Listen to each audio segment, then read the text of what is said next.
tous et merci d'écouter ce nouveau PIFcast. Aujourd'hui, nous allons parler de Zack Snyder, le réalisateur de Batman v Superman, l'aube de la justice, qui est sorti il y a pas très longtemps en salle. Autour de moi pour en parler, Cyril. Batman. Ah, vous faites votre choix, c'est ça? Alors Laurent. J'avais pas envie d'être Superman. Fausto. Zach. Et Xavier. Pas Aquaman. Ah bah, tu spoil là. Et toujours derrière les manettes de Wonder cette Woman. émission. Pardon. Ah ouais. Jérôme. Alias Lex Luthor par rapport à sa show aujourd'hui quand même. Il a un petit côté Oui, c'est vrai. Jesse Eisenberg quand même. C'est pas ce qu'il nous prépare, mais. Ouais. Bon alors tout le monde a vu Batman v Superman. Et il y a Véronique aussi qui nous alias Wonder C'est Woman. moi Wonder Voilà. Woman. Voilà. S'il vous C'est plaît. vrai, oui, pardon, je suis désolé. Cela dit, il y a d'autres nanas pas mal aussi dans le film, quand même. Ah bon, Et on va en il a parler mis- tout de suite. Il a craqué. Ah non, mais sur, franchement, moi je retiens Amy une seule Adams. chose en fait du film. Merci. Non, c'est un peu méchant. Vas-y, Fausto, Merci. commence Merci. alors. Non, mais il y a quand même effectivement trois superbes comédiennes outre Gal Gadot. Il y a la comédienne d'origine japonaise qui joue l'assistante de Tout à fait. Jesse Eisenberg, qui s'appelle comment? Tao Okamoto, je crois. Tao c'est ça Okanoko, je sais plus. Ah pardon, je suis désolé. On je- la voit peu, hein. Mais qui joue donc merci. Donc merci. Oui, puis qui est parfaite, qui déambule en talons hauts en fait dans les bureaux. D'ailleurs, de- ses chaussures sont félicitées par un connaisseur. de Lex Dans le Luthor. Oui, tout à fait. Et puis il y a Amy Adams qui est bien plus sexy que dans Man of Steel, hein. Quand même. Madame, D'accord. c'est les canons. Ah oui, oui. Moi j'adore. moi. J'ai jamais été fan. Non, mais moi j'étais pas fan aussi en fait. Et puis là, j'avoue que dans le film, la scène du bain, la machin. Enfin bref, pardon. Mais je pensais pas qu'on allait Me commencer pète par la parler même. des chaussures. Non mais, et des- non, mais en fait, le truc, c'est que cela dit, c'est cohérent puisque Snyder, c'est comme un gros fétichiste tout à fait. pas de talons hauts, hein, mais d'autres choses. Et donc, du coup, c'est aussi logique que nous, on puisse se bloquer sur des choses qui sont de l'ordre du D'accord. fétichisme. Bon, en tout cas, le film fait pas l'unanimité. Est-ce qu'il fait l'unanimité autour de cette table? Cyril, t'as aimé? Ah, je crois T'as que pas je aimé suis celui qui a le moins aimé. J'ai cru comprendre avant une petite discussion avant le podcast, mais voilà, je crois même que je déteste ce film dans tout ce qui. Moi, j'ai entendu Cyril dire une phrase tout à fait choquante. Et je pense qu'elle va outrer toutes les personnes en fait qui préparez-vous. écouteront ce podcast. C'est ce film, c'est la négation du cinéma. Tu as dit ça, Cyril? J'ai dit ça quand Tu as dit ça. Tu as dit ça dans un excellent festival J'ai dit c'est une grosse que tu merde. organises, qui s'appelle Hallucination J'ai dit Collective. ça, moi Et tu as dit à table, ce film, c'est la négation du cinéma. Merde, ça me ressemble pas d'avoir Je déjà le des mots si jure, longs. je le jure sur la tête de ma mère, et tu sais à quel point elle est importante. Et que Sur la tête de Michel, faut dire ici. C'est ça qui compte. tête de Michel, ça c'est une autre personne qui jurerait sur la tête de Michel, mais bref. Et juste avant de dire ce que vous en pensez, est-ce que quelqu'un peut juste vite raconter de quoi ça parle, même si le titre... Xavier, Xavier qui sembler, semble stylé, Xavier, vas-y, Je ouais. crois que le titre parle de lui-même. Ce Batman, il veut Mais taper justement, Superman. Est-ce qu'il parle de lui-même, ce titre? Non, en fait, non. Voilà. Dans la réalité, non. Non. Bah, c'est une, on va dire que c'est une pseudo-suite à Man of Steel. Donc, en fait, on reprend le combat final de Man of Steel et les conséquences qu'auront sur la ville, sur les humains, ce combat. Et en l'occurrence, sur Batman. Voilà.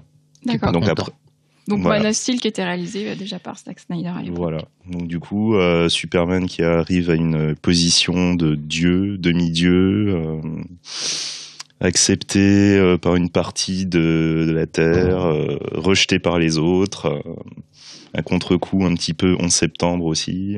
Enfin voilà. Et puis du coup, on suit. Et le rôle de Batman Comment tout se dans développe. tout ça. Bah, Batman, c'est plus une histoire de vengeance, un peu tirée par les cheveux, mais on va dire que au départ, c'est une vengeance. Oui, puis un côté Laurent. aussi où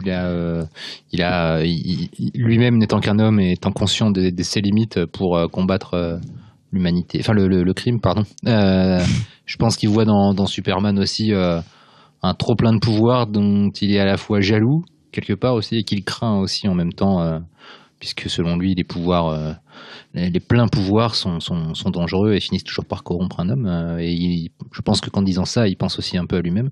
Donc il y a plein de questions super intéressantes qui sont soulevées dans le script, qui viennent en grande partie de Frank Miller, de son Dark Knight Returns, si je ne m'abuse. C'est ça.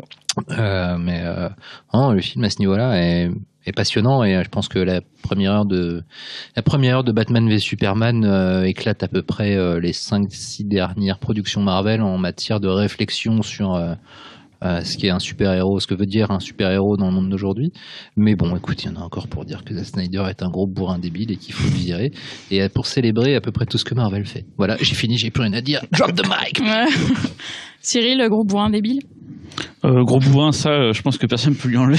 C'est pas le cas, quoi. Plus qu'à peu près oui, toutes les prods Marvel. Mais c'est le débile. On adore. Mais Marvel, c'est pas le Mais oui, le Marvel, c'est pas le même parti pris, justement. C'est un parti pris peut-être plus familial, peut-être plus grand public. Qui me gêne pas du tout. Ce qui est pas, voilà, c'est pas, ils ont pas voulu faire des trucs dark et tout. Enfin, tu vois, c'est pas le but de Marvel. Hein. Je cherche pas à défendre Marvel. Leur film m'insupporte aussi. Mais juste, là, le Batman vs Superman, c'est juste, enfin, moi, en tout cas, j'ai pris aucun plaisir pendant les 2 heures, je sais pas combien, 2 heures et demie que ça a duré. J'ai souffert. Et pourtant, j'étais parti, parce que je suis pas du tout un détracteur de Snyder, à vraiment aimer. Et surtout, tout le monde qui détestait le film, je suis sûr qu'ils ont rien compris, c'est mortel et tout. Et tout le début, j'y croyais, je me forçais à y croire. Et tout le monde dit, tu verras, la première heure, elle est mortelle et tout. Et en fait, effectivement, elle a des antipodes de tout ce que tu vas voir après, mais elle est quand même pas terrible pour autant, quoi. Moi, justement, ce qui m'a étonné pendant tout le film, c'était de voir à quel point c'est pas un film qui cherche pendant une grande partie de son temps, à flatter le public ou à lui donner ce qu'il attend. D'ailleurs, il y a très peu d'action jusqu'à cette action finale. Il y a pas d'action tout court, en fait. Oui, mais il n'y a pas d'action, mais en revanche, il y a une mise en place des thématiques et une montée de la tension qui culmine jusque dans l'opposition entre Batman et Superman, qui est, je trouve, super galvanisante, à défaut elle n'apporte pas un plaisir immédiat, ça c'est sûr. Ce qui m'a énormément gêné, et peut-être qu'une version Director Cut va peut-être corriger ça, c'est les ellipses de dingue qu'on a dans tout le film. On passe d'une scène à l'autre tout le temps, sans aucune raison, constamment, et je vois que Xavier a quelque chose à redire là-dessus. Et ouais, c'est ce qui m'a profondément emmerdé. Je me suis dit, mais en fait, c'est quoi? C'est un zapping? C'est, voilà, bon, à toi, Xavier. Alors, dans l'absolu, le problème du film, c'est qu'en fait, c'est, on va dire, 3 films dans un. C'est beaucoup trop court, il y a trop de choses. C'est Batman, Superman et Versus. C'est une pseudo-suite de Superman, mais ça l'est pas vraiment. C'est un reboot de Batman, mais ça l'est pas vraiment. Et c'est un mélange des deux. C'est une présentation du futur univers DC. Et pareil, ça l'est pas vraiment. Bah, comme socle pour présenter le futur univers, c'est foireux. Il y a vraiment beaucoup de choses. Après, quand t'as lu les comics, je suis désolé, t'es pas perdu. Enfin, et c'est ça mon problème. Là-dessus, je suis d'accord. Film, j'étais perdu. Toi, tu les as lus, les comics? Moi, je les ai lus. Moi, je suis un adulte, j'ai pas pu les voir en fait. Donc, tiens, le geek, on s'en dans ta gueule. Et non, mais dans l'absolu, c'est vrai que moi, je me suis sorti de la salle en me posant juste cette question: comment quelqu'un qui ne connaît pas les comics peut apprécier ce film? Et surtout après, comment Warner a pu mettre autant d'argent dans un tel film et en attendre autant, alors que c'est réservé à des tarés qui lisent que des comics. À ce propos, je précise, mais ça, je pense que tout le monde a compris. On va spoiler grave pendant ce podcast parce qu'on va parler du film. Et à ce propos, la présentation des différents personnages de Justice League, où je pense, moi j'ai compris qu'il y en a un, c'était Aquaman parce que je vais compris que ce mec existait. Le mec qui va très vite dans la boutique, j'avais pas compris que c'était Flash, on l'a dit après.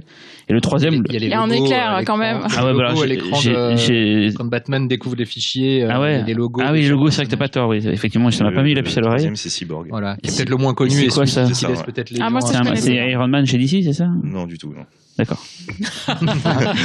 Si vous avez pu voir le regard de Xavier au moment où il dit non du tout. Le mépris. Non, par contre, dans le film, ils annoncent l'arrivée d'un futur personnage qui est l'équivalent de Thanos chez Marvel. C'est le mec qui passe dans le spatio-temporel. Non, en fait, il y a juste un sigle que tu vois apparaître dans le rêve de Batman et qui annonce très clairement la future arrivée de Darkseid. Et c'est qui le Gus alors qui est dans une scène coupée? Il y a une scène coupée que j'ai vue sur internet, moi. D'accord. Ça, je l'ai pas vu, pardon. Et le Gus qui passe dans le portail temporel et qui lui dit ça, c'est Flash. C'est Flash. C'est Flash, ça? Ouais. Tu vois son casque à un moment. Putain, alors je le vais dans c'est mal branlé, et ça c'est totalement cheapos. Ça franchement. Alors, oui et non, mais dans les comics à un moment il porte une armure aussi comme ça. Enfin, voilà. Clairement ça fait partie des éléments, excuse-moi Véronique, dont tu parlais, qui sont tellement pas des détails, mais en tout cas qui sont tellement liés aux comics et qu'on ne se donne pas la peine de sortir du contexte pour généraliser et les introduire auprès d'une audience, d'un public qui ne connaît pas, que du coup on peut se dire en sortant tout à fait, mais les gars, vous avez pas un peu peur de larguer tout le monde? Mais voilà, par exemple, pour le rêve de Batman, moi j'étais on fire, quoi. Parce que les mecs sont en train de m'annoncer une justice, moi je suis fou, quoi. C'est si vraiment vous osez faire ça. On dit une justice, pas une justice. Et laisse-moi parler, s'il te plaît. laisse les grands. Mais par contre, la majorité des gens qui ont vu le film et qui ne lisent pas de comics n'ont rien bité Ah, c'est Oui. vrai. En fait, non, mais je pense que Rien du c'est pas qu'on comprend pas. Enfin bon, je connaissais pas les comics, c'est pas qu'on comprend pas, c'est que ça nous glisse dessus. C'est-à-dire qu'on Ah oui. fait pas gaffe, c'est tout. Enfin, je sais pas. Fausto, s'en toi non bat plus, les t'es pas couilles. forcément lecteur de comics. Non, j'ai dû en lire une vingtaine dans ma vie, donc j'ai des bases très peu sûres, quoi. Mais ça m'a pas dérangé outre mesure, en fait. Je pense avoir à peu près tout pigé en termes d'enjeux dramatiques. Non, moi sur le film dans sa globalité, effectivement, j'ai beaucoup aimé la première heure, que je trouve vraiment super bien tenu. D'un strict point de vue narratif, je trouve que tout s'emboîte parfaitement et que il y a vraiment une belle fluidité, c'est agréable à suivre. Comme d'habitude aussi dans les films de Zack Snyder, il y a un effort qui est colossal sur la direction artistique, il y a des choix qui sont vraiment remarquables. J'ai vu d'ailleurs que c'était pas très Tatopoulos, Tatopoulos, ouais, Tatopoulos, qui fait c'était la DA, DA, ouais. Je suis pas toujours fan de sa DA, mais là, Non, moi non plus, mais après, il y a toujours un soin. Alors après, sur ce type de production-là, faut vraiment le faire pour foirer un costume, mais bon, ce que j'apprécie chez lui, c'est que vraiment tout est dans les petits détails, quoi. Que ce soit dans l'appartement de Lois et Clark, quoi. Tout est vraiment organique et quelque chose qui vit et qui fait que on n'a pas l'impression d'être devant quelque chose de lisse, voilà. Après, il y a son esthétique qui est très clipesque, publicitaire, mais en même temps. Et encore là, il la met un tout petit peu, il la met légèrement envailleuse par rapport à ses précédentes obsessions visuelles. Bien sûr, ouais, mais ça reste quand même, voilà, c'est dans son ADN et ça transpire de chaque plan et c'est aussi ce qui fait. Pour les amateurs de son cinéma, sa force, quoi. Et la plus grosse douille au ralenti qui tombe au sol qu'il a jamais filmé. Ouais, on en parlait on a parlé avant l'émission avec Cyril. C'est vrai qu'il a ses plans signature, mais après on va commencer à prendre de l'avance. Pour moi, c'est comment dire le côté apothéose de ce film pour lui, c'est que je dis son plan signature, on en parlera plus tard aussi, des douilles qui tombent, trouve son apogée à la fin quand t'as une douille de canon carrément qui tombe en mode j'ai pas vu de truc plus gros, donc qu'est-ce que j'ai dit moi je trouve ça parfaitement cohérent, en plus d'être très beau. Tombé. Oui, voilà. Mais et là, du coup, vous parlez beaucoup d'images et de techniques et de Parce qu'il y a un autre décors et à de dire des costumes. Et quid des personnages? Batman, Gal Gadot, Made. Gal Gadot, J'ai pas dit de la plastique des personnages. non, hein. C'est Catwoman, cette meuf. Franchement, tout le long du film, c'est merde. Chez Pfeiffer. Non, l'autre dans Halle Berry. non, dans Nolan, chez Nolan. Anne Anne Hathaway. C'est calqué sur Anne Hathaway, quoi. Franchement, c'est calqué sur Anne Hathaway, quoi. Pourquoi? Parce qu'elle conduit des. Non, le côté un peu luxueux, tu sais, quand les robes de cocktail et tout. Je sais pas, il y a un côté très aussi mystérieux, voleuse et tout. Un peu James Bond. Mais après, on en saura plus sur le personnage dans le film qui lui est dédié. En même temps, je suis désolé, on se rend quoi, peut-être 7 minutes à tout péter dans le film. Elle donne vraiment envie de voir le film. je suis d'accord. Je suis content qu'elle donne envie, pas que de voir le film de Roman. La photo d'elle pendant c'est la guerre 14-18, j'imagine, elle est le moment où il la déco et tu t'entends un petit peu en fond son thème musical qui est d'ailleurs assez mortel. C'est le truc du récit du film, je trouve, c'est le thème musical de Catwoman. Celui de Lex Luthor est très bien aussi, même si le personnage en revanche. Parlons des personnages. Parlons des personnages. Vas-y, Laurent. Ah oui, bah tu vois, Wonder Woman. Son thème est vachement bon, effectivement, celui de le psychopathe aussi. Non, moi, le truc qui m'a étonné au niveau des personnages, et quelque part, on pouvait s'y attendre, et puis en même temps, il y a tellement de choses à dire dans le film, c'est pas du tout un film sur les alter ego déjà des héros. Ils ne traversent le film que dans la peau dans leur costume quasiment. C'est pas faux, déjà, ça, c'est assez étonnant et culotté parce que, du coup, on abandonne complètement cette espèce de dualité. Ils s'en fout, Snyder. C'est absolument mais pas dans Man le of sujet. Steel et dans les Batman de Nolan aussi, un petit peu comme Bruce Wayne dans les Batman de Nolan, on voit très peu. il y a un contraire, équilibre dans les Batman de Nolan. C'est tout centré sur qui il est, ses actions. Alors, après, Bruce Wayne a toujours été beaucoup plus intéressant que Batman. Ouais, mais il a moins de ceinture. Mais non, par contre, voilà, le personnage de Lex Luthor, c'est surtout le casting, c'est pas son personnage. Le casting est complètement foiré. Jesse Eisenberg, il joue un Lex Luthor insupportable. Pour le coup, avec une Social Network, nouvelle version. Et puis avec une justification psychologique, genre mon papa me battait, alors j'aime pas les puissants. Ouais, super. Fausto. Non, pour le coup, bon, alors après c'est un méchant. Faut pas oublier aussi que c'est un méchant de bande dessinée et que de fait tout est effectivement un peu hyperbolique, quoi. Mais j'avais l'impression qu'il jouait un peu comme comme Nicholson jouait le Joker en fait, c'est-à-dire cette espèce d'exubérance affichée. Oui, mais là, justement, le Joker, il a le déguisement, le costume, le masque. Mais bon, non, mais alors, pour le coup, j'aime pas du tout Nicholson en Joker. Je trouve totalement supportable. En fait, non, mais voilà, franchement, c'est un des pires méchants que. Enfin, non, il y a eu quand même Mr. Freeze et tout, mais on va oublier. N'oublie pas Jim Carrey dans Batman Forever. Mais Jim Carrey, il est pas mal dans Batman Forever. Mais bon, c'est pas le sujet. Mais ouais, c'est vrai que Jesse Eisenberg, c'est clairement le point faible du film, quoi. Un peu tendu. Mais et c'est là où tu te dis, est-ce que Zack Snyder dirige les acteurs? C'est vraiment la question que je me suis posée pendant le film, ce qui est un peu gênant quand même. Enfin, des mecs qui savent bien faire leur boulot normalement. Oui, après un mec qui sait bien faire son boulot, si le réalisateur lui dit tiens, moi il y a ça que je trouve vachement bien et qu'en fait le réalisateur se plante parce qu'il se rend pas compte que ce qu'il demande ne va pas bien passer dans l'œuvre globale du film, l'acteur il fera ce que le réalisateur lui demande. Moi, je trouve que le plan de Lex Luthor dans le film, le plan donc de conquête du monde, je sais pas trop quoi, est à l'image du film, c'est-à-dire brouillon. En fait, on ne comprend rien de son plan, tout comme on ne comprend quasiment rien du film. Si on comprend son plan, c'est juste que c'est sa motivation qui est assez floue et un peu foirée, quoi. C'est dommage. Ouais, non, mais c'est au-delà du plan.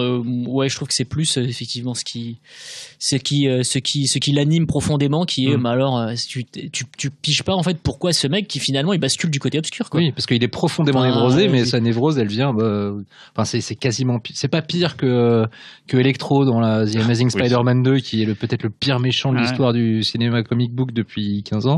Il est pas content parce que Spider-Man n'a pas voulu lui signer un autographe. Alors il va tuer tout le monde. C'est une bonne raison. Enfin, je veux dire, au moins il y en a une. Alors que là, Alex Luthor, ce que j'ai cru comprendre, c'est parce que son papa le battait quand il était jeune. À un moment donné, il dit oui, quand je supportais les coups de mon père, j'apprenais à détester les puissants, un truc comme ça. Mais c'est tellement. Après, est-ce que c'est pas juste héréditaire? Enfin, je veux dire, Alex Luthor était quand même pas non plus. Oui. Je t'avoue que je sais pas. Pour le coup, c'est la grosse. Après, comme disait Xavier, il y a tellement de choses à caser dans ce film que. C'est compliqué peut-être de donner autant d'épaisseur à tous les personnages. En plus, on va pas dire que c'est le film que tous les personnages ont une épaisseur de fou, pas du tout. C'est leur iconicité qui fait leur épaisseur dans le film. C'est ça qui est assez mortel. En tout cas, dans l'opposition entre Superman et Batman, on ne parle que de leur iconicité, de ce qu'ils représentent aux yeux de l'Amérique. C'est un film qui montre beaucoup la schizophrénie actuelle de l'Amérique envers les symboles de puissance, les symboles de violence, etc. Donc oui, alors il y a des aspects qui sont sacrifiés, c'est moins fun que beaucoup d'autres films de super-héros, c'est même parfois assez psychorigide et c'est pas un film souple, clairement pas. Je ressors avec une impression de gros bloc un peu balancé à la face. Déjà un film où tu commences, limite, qu'est-ce qu'un dieu c'est clair. Si je suis la référence de la puissance, est-ce que je suis un dieu mais à quoi du coup puis-je me référer pour mes actions? Enfin, il y a des choses assez complexes pour un film de super-héros. Moi, je voudrais qu'on parle de Batman. Moi, je trouve que d'ailleurs tout le monde joue mal dans le film, à part Michael Shannon, tout le monde joue mal, quoi. C'est à part la reproduction en silicone de Michael Shannon. Lui, je trouve qu'il est sobre. Pourtant, pour le coup, c'est peut-être le meilleur rôle de Michael Shannon, qui est quand même pas ouf comme acteur en vrai. Mais là, il est bien, je trouve. Et non, Shotgun Stories. Je suis pas fan de Michael Shannon sauf dans Bug, mais bon après c'est. Et pour revenir, moi, c'est Batman, c'est vraiment moi Bruce Wayne, c'est un bœuf dans le film. Je voyais comment il s'appelle Ben Affleck en mode je suis un Quaker et tout. Enfin, j'ai l'impression de voir un gros débile quoi, tout le monde qui est cette grosse de débile quoi. Moi j'avais peur de ça parce que j'ai toujours trouvé que effectivement le physique, enfin le visage prognate donc de Ben Affleck était un peu, mais il dissipe assez vite je trouve ces craintes là. Quand tu es resté sur le côté gros bœuf et quand ils s'entendent avec les pneus j'étais l'entraînement c'est pas le meilleur moment. Moi perso j'ai bien aimé. En même temps c'est d'une cohérence folle. Le mec s'apprête à affronter un dieu, ce n'est qu'un homme et il faut qu'il faut jouer des pneus. Non mais attends, des pneus. Et il le fait Snyder style, tu vois, il va pas bouffer des justement, j'ai trouvé que c'était finalement Snyder style bande mou, c'est-à-dire que c'est là le mec qui s'entraîne vite fait. Non mais ça va. Tu voulais Pumping Iron 3. Mais bien sûr, mais c'est trop court. Moi je voulais une espèce de scène d'entraînement à la Rocky 4. Je me suis dit à un moment, le gars, non mais qui tu mets en scène c'est pour porter l'armure, séquence qui se muscle en fait. C'est pour porter l'armure qui se muscle. Ouais, non mais en plus le truc c'est qu'à partir du moment où tu signes effectivement pour un entraînement où je peux parler ou pas, mais il est terrible ce Laurent, il est pire que Cyril maintenant, c'est pas possible. Non mais tu signes pour l'entraînement de Bruce Wayne. Tu vois effectivement ce qui a l'air un peu ridicule, c'est que le gars il soulève 3 pneus, 4 haltères, il fait 2 tractions et c'est parti, on passe à la suite. Effectivement, ça aurait été cool d'avoir, je sais pas, une séance un peu clippée d'1 minute, 1 minute 30 où tu le vois Voilà, Moi, j'ai Snyder. pensé à cardio. Trey Mais ouais, Parker et Matt faire du Stone cardio. avec leur fameuse chanson We Need a Cyril. Montage. Quand tu fais des gens qui s'entraînent ou tout, Ouais. c'est ça. J'ai vraiment pensé à ça. Je me dis, mais c'est vraiment. clair. Je suis sur un film de Staccabi en 2016, ils nous refont des trucs comme C'est ça. qui Staccabi? Bon, on parle de Martha ou pas Il y a la scène de Creed Ah quand oui. même dans, Allez, on va dans la spoiler. matière. Est-ce qu'on parle de Martha il y a autre chose. Vas-y, spoil-nous Martha. cette Mais, scène. Martha, oui, ça c'est Xavier. compliqué. Ah, les mecs, Ça, ils défendent le film. Vas-y, Vas-y, explique-nous Xavier. Martha, là. Non, alors, Laurent, non, Fasto. non, attention, je défends le Alors, film. je sors du partie film et film. c'est quoi Martha? C'est quoi le schisme? À quel moment Martha, vous. Martha, les noms des deux mamans. Enfin. Bon, bah, donc non, ça va c'est vrai. ça va Explique spoiler. juste, Sachant voilà. que Laurent a vu le Xavier. film il y a un quart d'heure. C'est hein. vrai, oui, non, Voilà, donc oui, ça ça m'a spoil, choqué aussi. voilà. un petit peu. Donc le combat tant attendu, Batman versus Superman. Logiquement, Batman fout sa branlée à Superman, comme convenu. Mais pourquoi Et- c'est pas possible? Enfin, moi, je comprends pas d'ailleurs. Un mec, il a Va lire la BD. Il Mais peut oui, écraser avec il a ses yeux. BD, c'est Avec voilà. ses yeux, il peut à distance exploser un, je sais pas moi, Oui, un, mais Batman est plus un malin. volcan. C'est comme ça, c'est malin, écrit enfin comme malin, ça. mon cul, c'est du poulet. T'as les lasers dans les yeux. Quoi. Et il a des petites de Oui, tu peux kryptonite. défoncer un tractopelle ou un volcan sans problème, mais il va pas tuer Batman en un coup. Oui, mais Bref. un tractopelle complètement rouillé, il y a Ouais. pas de problème. Bon. Voilà. Bon, donc Vas-y, c'est bon, vas-y. je vais pas- Vas-y. Donc, au moment critique où Batman va pouvoir achever Superman, Superman parle de sa mère. Maman. Et donne le prénom de sa mère, Martha.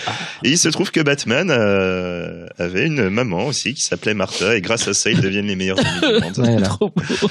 Voilà. Oui, bah attends, mais c'est encore le même truc. Tu sens qu'ils Laurent. ont 2h30 de film et qu'ils ont tellement de trucs à caser qu'ils se sont dit putain, qu'est-ce qu'on va trouver? Faut trouver Et un c'est très twist. maladroit. Ah oui, là. C'est très Fasto, maladroit. qu'est-ce que tu en penses?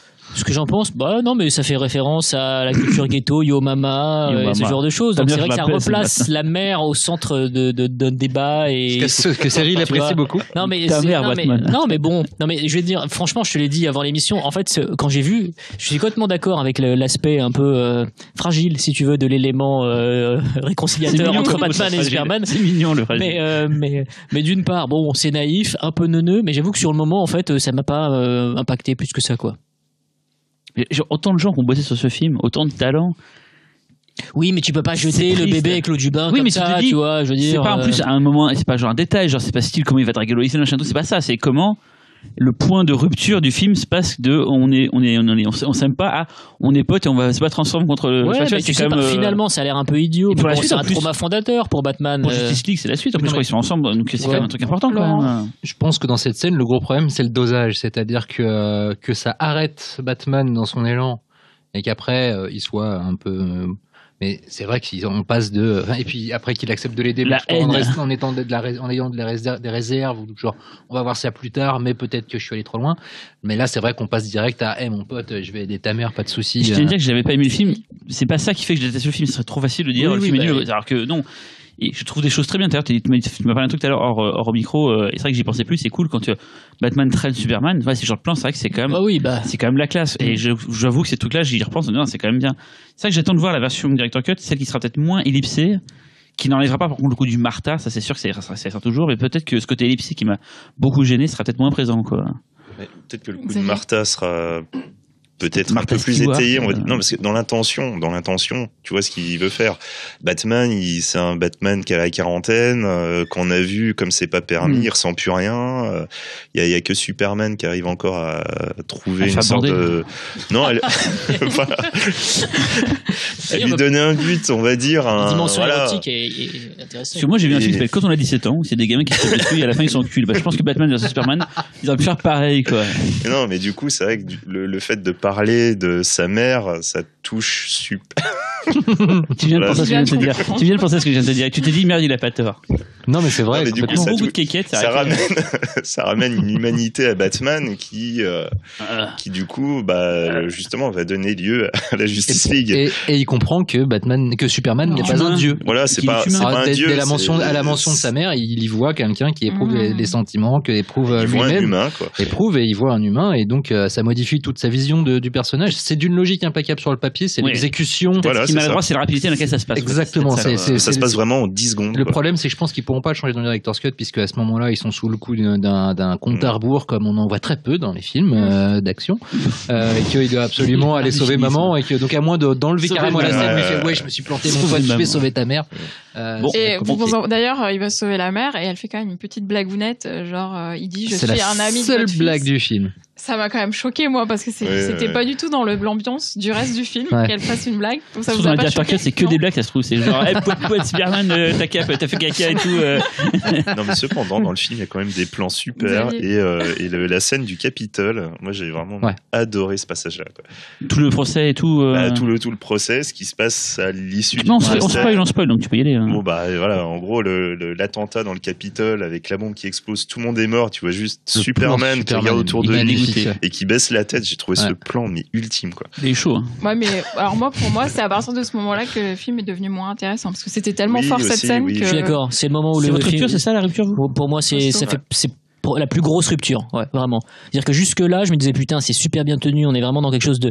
Alors après, il y en a qui vont dire oui, mais on en a marre de cette espèce de gravité forcée, machin, etc. Mais le film, il est obligé en fait de s'ancrer là-dedans si tu veux être porté, quoi. Et à partir de c'est vrai que cette scène qui est effectivement peut-être l'une des meilleures scènes du film, avec la fameuse scène de cauchemar qu'on a brièvement évoquée tout à l'heure. Après, déjà, t'as un peu l'impression que le récit, il est en avance rapide. Littéralement, c'est comme si en fait ils ont pris leur temps en fait, et puis après t'as l'impression qu'il y a un gars qui a pris une télécommande, tu vois, il va falloir aller un peu plus vite, quoi. Et sauf que ça s'accélère tellement qu'au bout d'un moment, tu deviens déjà totalement passif. C'est-à-dire que moi la suite, je l'ai regardé vraiment avec passivité, mais pas une passivité désagréable. Hein. Voilà, je regardais ça, je trouvais ça pas mal, et puis vers la fin, je trouvais ça parfois un peu consternant, tout le déluge pyrotechnique avec avec le groupe, c'est bon, c'est pas. Puis il est assez moche en plus, Doomsday là. Oui, ils en ont fait un peu trop avec Doomsday en matière de pyrotechnie. Et puis le design, c'est le design de ces monstres est complètement humanoïde. On a complètement perdu, je trouve, depuis quelques années, dès qu'on crée un monstre, le côté imaginaire des créatures, c'est assez fatigant. Après Doomsday, ils sont toujours les mêmes, c'est clair. Après Doomsday est pas censé être une espèce de truc qui ressemble à rien, fait avec 12 bras, etc. Et il ressemble à ça dans le comics ? Pas vraiment, mais bon, ça reste un grand mec gris, ultra costaud, avec une sale gueule. C'est un bourrin, quoi. Voilà. En fait, c'est uniquement l'histoire, la mort de Superman qui fait que Doomsday est vachement connu et vachement apprécié. En dehors de ça, il est nul comme méchant, quoi. Enfin, il a aucun intérêt. Non, mais vraiment, quoi, c'est de la brutalité pure. Je serais limite tenté de le rapprocher un peu d'une certaine manière de Venom, qui est pareil, qui est un petit peu charismatique. Mais il en voit rien. Mais du coup, ils auraient mis, ils auraient mis par exemple comme méchant, ils auraient mis le pingouin, parce que ça aurait été aussi fort en fait, par exemple. Ça aurait été plus drôle. L'homme mystère, genre Superman, je suis caché dans ton cul. Et Véro, toi, qu'en as-tu pensé ? Moi je suis un petit peu partagée, c'est-à-dire que voilà, il y a des choses que j'ai bien. Alors déjà, j'ai détesté le début parce que commencer sur la mort des parents de Bruce Wayne. J'avais l'impression d'avoir vu 1000 fois en fait, et je me suis dit pourquoi le faire aussi littéralement, il y a peut-être pas une autre manière de le faire, etc. Après voilà, j'ai quand même bien aimé jusqu'au Capitole, et après non, j'ai quand même un peu décroché sur toute la fin, et j'étais par contre assez fascinée par le personnage de Wonder Woman, parce qu'on découvre en gros qu'elle est aussi puissante que Superman, sauf qu'elle a choisi de rester cachée des humains pendant plein d'années, et notamment pendant des années difficiles de guerre. Et j'aurais aimé que ce soit un peu approfondi, qu'on sache pourquoi elle a fait ce choix versus Superman qui arrivait en demi-dieu sur Terre, en fait. Ça, tu le sauras dans le film Wonder Woman. Mais voilà, et ça m'énerve d'attendre, en fait. C'est la classe et c'est l'élégance, Wonder Woman. Quoi. Ouais, pas Superman qui est un mec qui se balade en slip devant tout le monde. J'étais d'ailleurs très réservé par le choix de Gal Gadot. Tu te rappelles, on en avait discuté d'ailleurs au moment où ça avait été annoncé. J'étais pas très fan, mais c'est parce que j'avais en tête un certain body type de Linda Carter que je pensais pas respecter. Et finalement, non, elle est vraiment super bien. Premier regard, elle est le rôle, elle est le personnage, elle impose ce mélange de force et de féminité qui est l'apanage du personnage. On parle de ce personnage random là qui se fait écraser les jambes et qui sert de motif pour faire péter une bombe. Excellent acteur, le héros du monde de Monsters de Gareth. De la série Alton Catch Fire aussi. Excellent acteur. On en parle de ce mec là qui sert à rien, qui sert juste à faire péter une bombe. Non, justement, il sert pas à rien. Il symbolise la culpabilité de Superman. Il est manipulé par Lex Luthor qui veut justement utiliser la culpabilité de Superman pour faire un attentat. Non, même si tu réfléchis, le personnage est assez crucial dans tout le symbolisme du film par rapport à l'Amérique d'aujourd'hui. Mais donc non. Random. Et pareil sur Lois Lane, je pense que moi je trouve ce personnage super horrible. Spécial, le passage de la salle de bain. On voit pas un pénichon ou de fesses et tout alors qu'ils sont à poil. Enfin, genre, moi je dis bravo, c'est Non, je me mais suis dit, c'est attends. dingue, il est dingue le mec. Non mais attends, mais arrête. Moi, je vais tu voir peux les pas. matchs Mais moi aussi, j'avais envie de les voir, tu vois. Mais bon. Oui, là, c'est dans la baignoire, c'est oui, ça. mais Les voilà. mecs, ils détruisent des villes entières et ils montent pas un bout de téton, quoi. Mais ça, alors Des ça, bandes de oui, mais bon, connards. mais bon, dans les comics, c'est pareil, hein. C'est pas super chaud, hein, dans les comics. Si tu dis Superman, bon, voilà. Hein. C'est pas les Superman, mangas, quoi. c'est pas les comics. Il y a non. quelques comics qui sont bien chauddards du cul, mais pas celui-là. Mais, Balance. Je voulais juste terminer peut-être Ouais, en vas-y, disant que Laurent. ce que je trouve quand même Pour parce que terminer sur intéressant. chaudard du cul, c'est Ouais. tu peux faire mieux. Voilà. Il faut au moins terminer sur la séquence du rêve, on en parlera après, mais. Non, je voulais terminer juste sur le fait que ce que je trouve primordialement intéressant dans Batman vs Superman, c'est qu'on a beaucoup refusé, pardon, j'ai du mal à trouver mes mots ce soir, on a beaucoup reproché à Snyder la fin de Man of Steel, le côté complètement irresponsable de Superman. Dans les détruit des dommages buildings et tout ça. collatéraux entre. Voilà. Ouais. Bon, certains attendaient peut-être que ça fasse comme dans Dragon Ball où ils aillent dans des prairies random pour casser des Ouais, puis le dragon, montagnes, faut mais tout bon préparer. bref. En tout cas, c'est vrai que c'était une dimension de Man of Steel qui était assez intéressante et assez paradoxale, et du coup c'est le début, c'est le principe fondateur de Batman v Superman, c'est ça, et du coup je trouve ça super intéressant d'avoir retourné cette question polémique et d'en avoir fait un argument narratif qui épouse tout le propos du film. Donc non, moi plus j'y pense et plus j'aime bien. Plus j'oublie. Bon. C'est une belle scène en plus. Hein. Et non, alors la séquence du rêve, parce qu'on va pas finir. Enfin, quand même, Alors, on le finit rêve. sur la séquence du rêve. un et après, Fausto, on enchaîne. Oui, bon, la séquence du rêve. Alors moi, je connais absolument pas le. Injustice. Non, Injustice. Injustice. Ouais. c'est vrai. Donc, Injustice, en fait, c'est un jeu vidéo. Ah, et, c'est le jeu c'est un jeu. Oui, c'est le jeu vidéo. Très Et en bon jeu fait, vidéo. pour juste dans une optique commerciale et publicitaire, ils ont décidé de créer un comics. D'accord. Sauf que le comics est vraiment excellent et qu'il a duré. Enfin, il dure toujours. Et c'est le jeu à la Mortal Kombat qui est sorti il y a pas si longtemps que ça. Ouais, ouais, c'est ça, mais j'ai déjà joué au jeu, mais en revanche, je ne savais pas qu'il y avait un comics Si, dérivé. il y a un comics. D'accord. Superman est devenu une sorte de nazi et C'est ça. Voilà. il a une D'accord. milice et tout. Et Ah, là, c'est génial parce qu'en plus, alors là, il y a tous les éléments fantasmatiques du cinéma de Zack Snyder, c'est-à-dire Voilà. une imagerie Seconde Guerre mondiale avec des mecs qui sont en costume frappés du sceau de Superman, comme si c'était un brassard nazi. Avec des casques ad hoc, donc on a un Batman qui sort tout droit de Mad Max façon post-apo, et puis on a des espèces de créatures qui semblent sortir de Terraform Mars. Enfin bref, c'est une espèce de mix assez fou qui fonctionne du tonnerre à l'écran. On a envie que ça dure encore plus, quoi, mais je ne savais pas du tout que c'était adapté. Enfin, C'est- D'accord. mais du coup, Batman, il rêve de ça, donc c'est qu'il voit le futur. Mais de toute façon, étant donné qu'après tu C'est un as peu le- faible au tu as niveau le- scénario, ça. quand Après, même. tu as le passage avec Flash, qui en plus par exemple, les comics genre Flashpoint, il peut même revenir dans le passé et tout. À mon avis, je pense que c'est pas juste un rêve, quoi. Je pense que c'est un truc qui a été envoyé. Je pense que c'est un peu Non. le Days of Future Past en Ouais. termes de logique de Ah, DC, d'accord. quoi. Et puis le gars C'est ça, dit en fait. est-ce que je viens trop tôt Voilà, c'est en ça. fait. Ouais. Donc c'est lui qui vient du passé, c'est Ouais, c'est pas vrai. Il vient Batman du qui a une futur vision. pour essayer Du futur, pardon. de prévenir Bruce Wayne. Je suis trop tôt, bah je reviens dans Voilà. 2-3 ans. hein, T'inquiète pas, je Bouge serai là. pas, bouge T'es pas. prêt là Ok, je reviens. Mais après, c'est quand même un peu, et puis on va peut-être passer à la filmo, mais c'est un peu la chose qui me fatigue dans ces films de super-héros d'aujourd'hui, c'est toutes ces putains de ramifications qui n'en finissent pas, Les qui, univers. enfin, au bout d'un moment, ouais, alors, je comprends que ça fasse bander, en fait, les lecteurs de comics, tout ça, etc. Mais, bon, déjà, ça laisse aussi des personnes sur le carreau, voilà, on en parlait, enfin, tu en parlais, Ah, si, moi, tu vois, j'ai sur- voilà. l'impression que je comprends pas, quoi. Et puis surtout, je sais pas, mais j'ai pas envie que ça impacte en fait le cinéma d'entertainment, pardon, à une échelle telle que même un film qui n'est pas un film de super-héros se sente obligé en fait de, je sais pas, s'amuser avec comme ça des Le ramifications. cross-média, avec des jeux vidéo, les machines séries Après- télé. Ouais, après je préfère. Enfin, après on va du coup Fury Road, c'est la force du film, c'est que c'est T'as un tout dedans. ouais, c'est un concentré, c'est un précipité de pop culture, mais qui en même temps, c'est lui-même un élargissement d'univers, quoi. Mais le film arrive aussi à un carrefour d'influences plurielles qui ne sont pas que des données scénaristiques qui viennent de tel comics, de tel jeu vidéo, enfin, je sais pas si je suis clair dans ce que je dis, Si. quoi, mais Laurent Mais moi, je sais que j'étais un fervent lecteur de comics dans ma jeunesse et j'ai abandonné à peu près au moment où même T'as dans grandi. les comics, ils ont commencé à faire exactement la même chose, c'est-à-dire à multiplier les crossovers, c'est-à-dire que tu pouvais pas ouvrir un comics sans qu'on fasse référence à un événement que tu ne connaissais pas et tu avais une petite astérisque en bas qui disait CF, autre comics, numéro temps et tout. Et au bout d'un moment donné, tu étais complètement perdu parce que tu avais l'impression de rater la moitié des histoires et Moi, je sais que c'est ce qui m'a saoulé finalement dans les comics, c'est pour ça que j'ai abandonné. Et en même temps, je comprends parce qu'en matière en revanche, de stratégie commerciale pour un studio, c'est le rêve. Ah oui, bah complètement. C'est le rêve, c'est-à-dire que tu sais que t'en fais un, s'il marche, tu sais fidélises, que les gens viendront voir les autres Bien parce sûr. qu'ils ont envie justement de profiter de tout l'univers et de mieux le comprendre. Mais c'est clair qu'au bout d'un moment donné, ça dilue l'univers, ça dilue l'intérêt du film en tant qu'objet. Ça en fait juste des séries, séries oui, télé voilà. avec des Exactement. épisodes à 200 millions de dollars. Exactement. Et c'est-à-dire que personne ne parle de la très mauvaise influence de la narration des séries télé en fait sur le cinéma aujourd'hui. Alors, c'est-à-dire que je suis pas sûr que je pense que c'est plutôt comment appliquer le modèle économique comic books à l'univers du cinéma.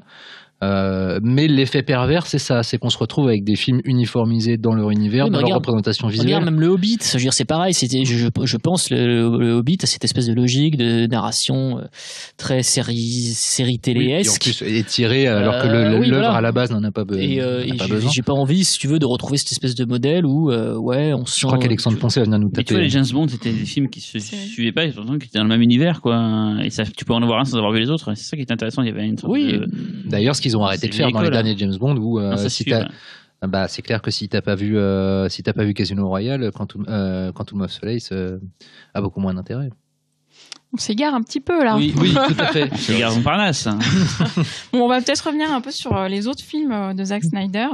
Il en a fait que 6 autres. en fait. Zaki. On Il a... commence par Gaoul. non. C'est Donc je vais mortel, juste Gaoul. les citer vite fait. L'Armée des Morts en 2004, c'était son premier film, un remake de Dawn of the Dead de Romero. Je propose qu'on fasse à chaque. On va faire comme dans un comics, Oui. mais sauf qu'on va faire le son. À chaque fois que tu dis le titre d'un film, D'accord. on va faire un bruit qui est, selon nous, représentatif du film. Voilà, alors je dis L'Armée des Morts. 300.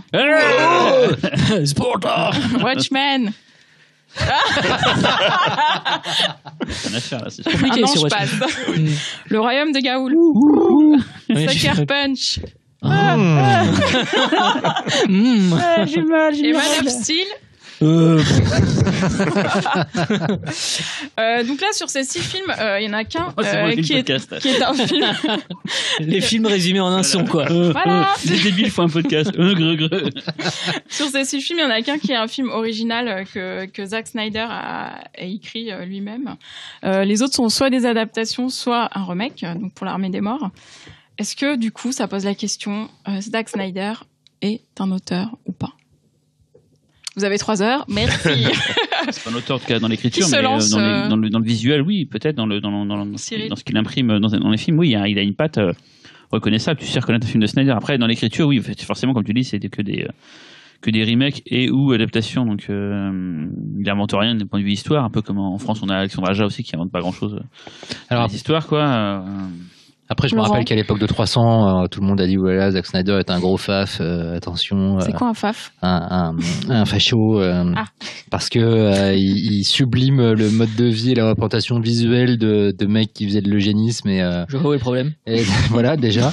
Deuxièmement, il avait déclaré à ce sujet-là, moi j'ai adapté une œuvre qui racontait ça. J'ai voulu rester fidèle à l'œuvre. Elle raconte ça. Voilà, c'est tout. Après, Je vous le nique. on en tire les conclusions qui s'imposent quant à ce que l'histoire a retenu des Spartes aussi, hein, parce que l'histoire a retenu des Spartes, c'était des grands héros de guerre qui ont accompli des hauts faits. Et lui montre aussi, a choisi de ne pas cacher le fait qu'il pratiquait l'eugénisme. Donc, je pense que chez Zack Snyder, un auteur, oui et non, parce que il adopte, il garde le point de vue des histoires qu'il raconte quand c'est pas lui qui les a écrites. Il y est fidèle. Pareil pour Watchmen d'ailleurs. En revanche, du coup, on peut même se dire qu'il change d'avis entre certains films, parce que si ça peut être considéré comme un film de très à droite, 300, L'Armée des Morts est plutôt très à droite. considéré pour être un film centre un peu gauche. Ah d'accord, il y a Mis à part des- il y a des l'introduction, couleurs politiques. avec, mis à part l'introduction avec. C'est génial cette grille de lecture. Le film modem, c'est lequel? Non, ce que je veux dire, c'est qu'on peut avoir l'impression que Snyder a une espèce de est une espèce de girouette, alors qu'au final, il veut d'abord rester fidèle au sujet qu'il aborde, et puis il y a la grille de lecture des spectateurs et des critiques telle qu'elle est appliquée sur ces films, qui est, je pense, vachement faussée par l'esthétique. C'est-à-dire que je pense que l'esthétique de Snyder, elle véhicule cette espèce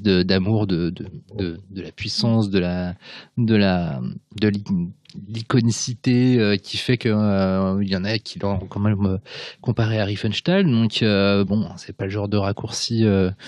Très bonne cinéaste. Hein. Voilà. Non, mais après, demeurant, mais avec toute la charge, on va dire idéologique qu'il y a derrière, mais. C'est pas étonnant, mais en même temps, je pense que c'est allé assez vite en besogne pour parler du cinéma de Zack Snyder. Mais d'ailleurs, il faut peut-être rappeler que Zack Snyder, avant de faire du cinéma, faisait de la publicité. Donc peut-être que ça retombe aussi sur cette impression de propagande, d'habileté justement à faire quelque chose de bien pacté. Bien sûr, ouais, bien sûr. Pour moi, c'est un auteur total. Vraiment, c'est-à-dire que quand bien même il écrit pas ses scénarios, le choix des sujets fait que effectivement le mec est super cohérent dans sa filmo, quoi.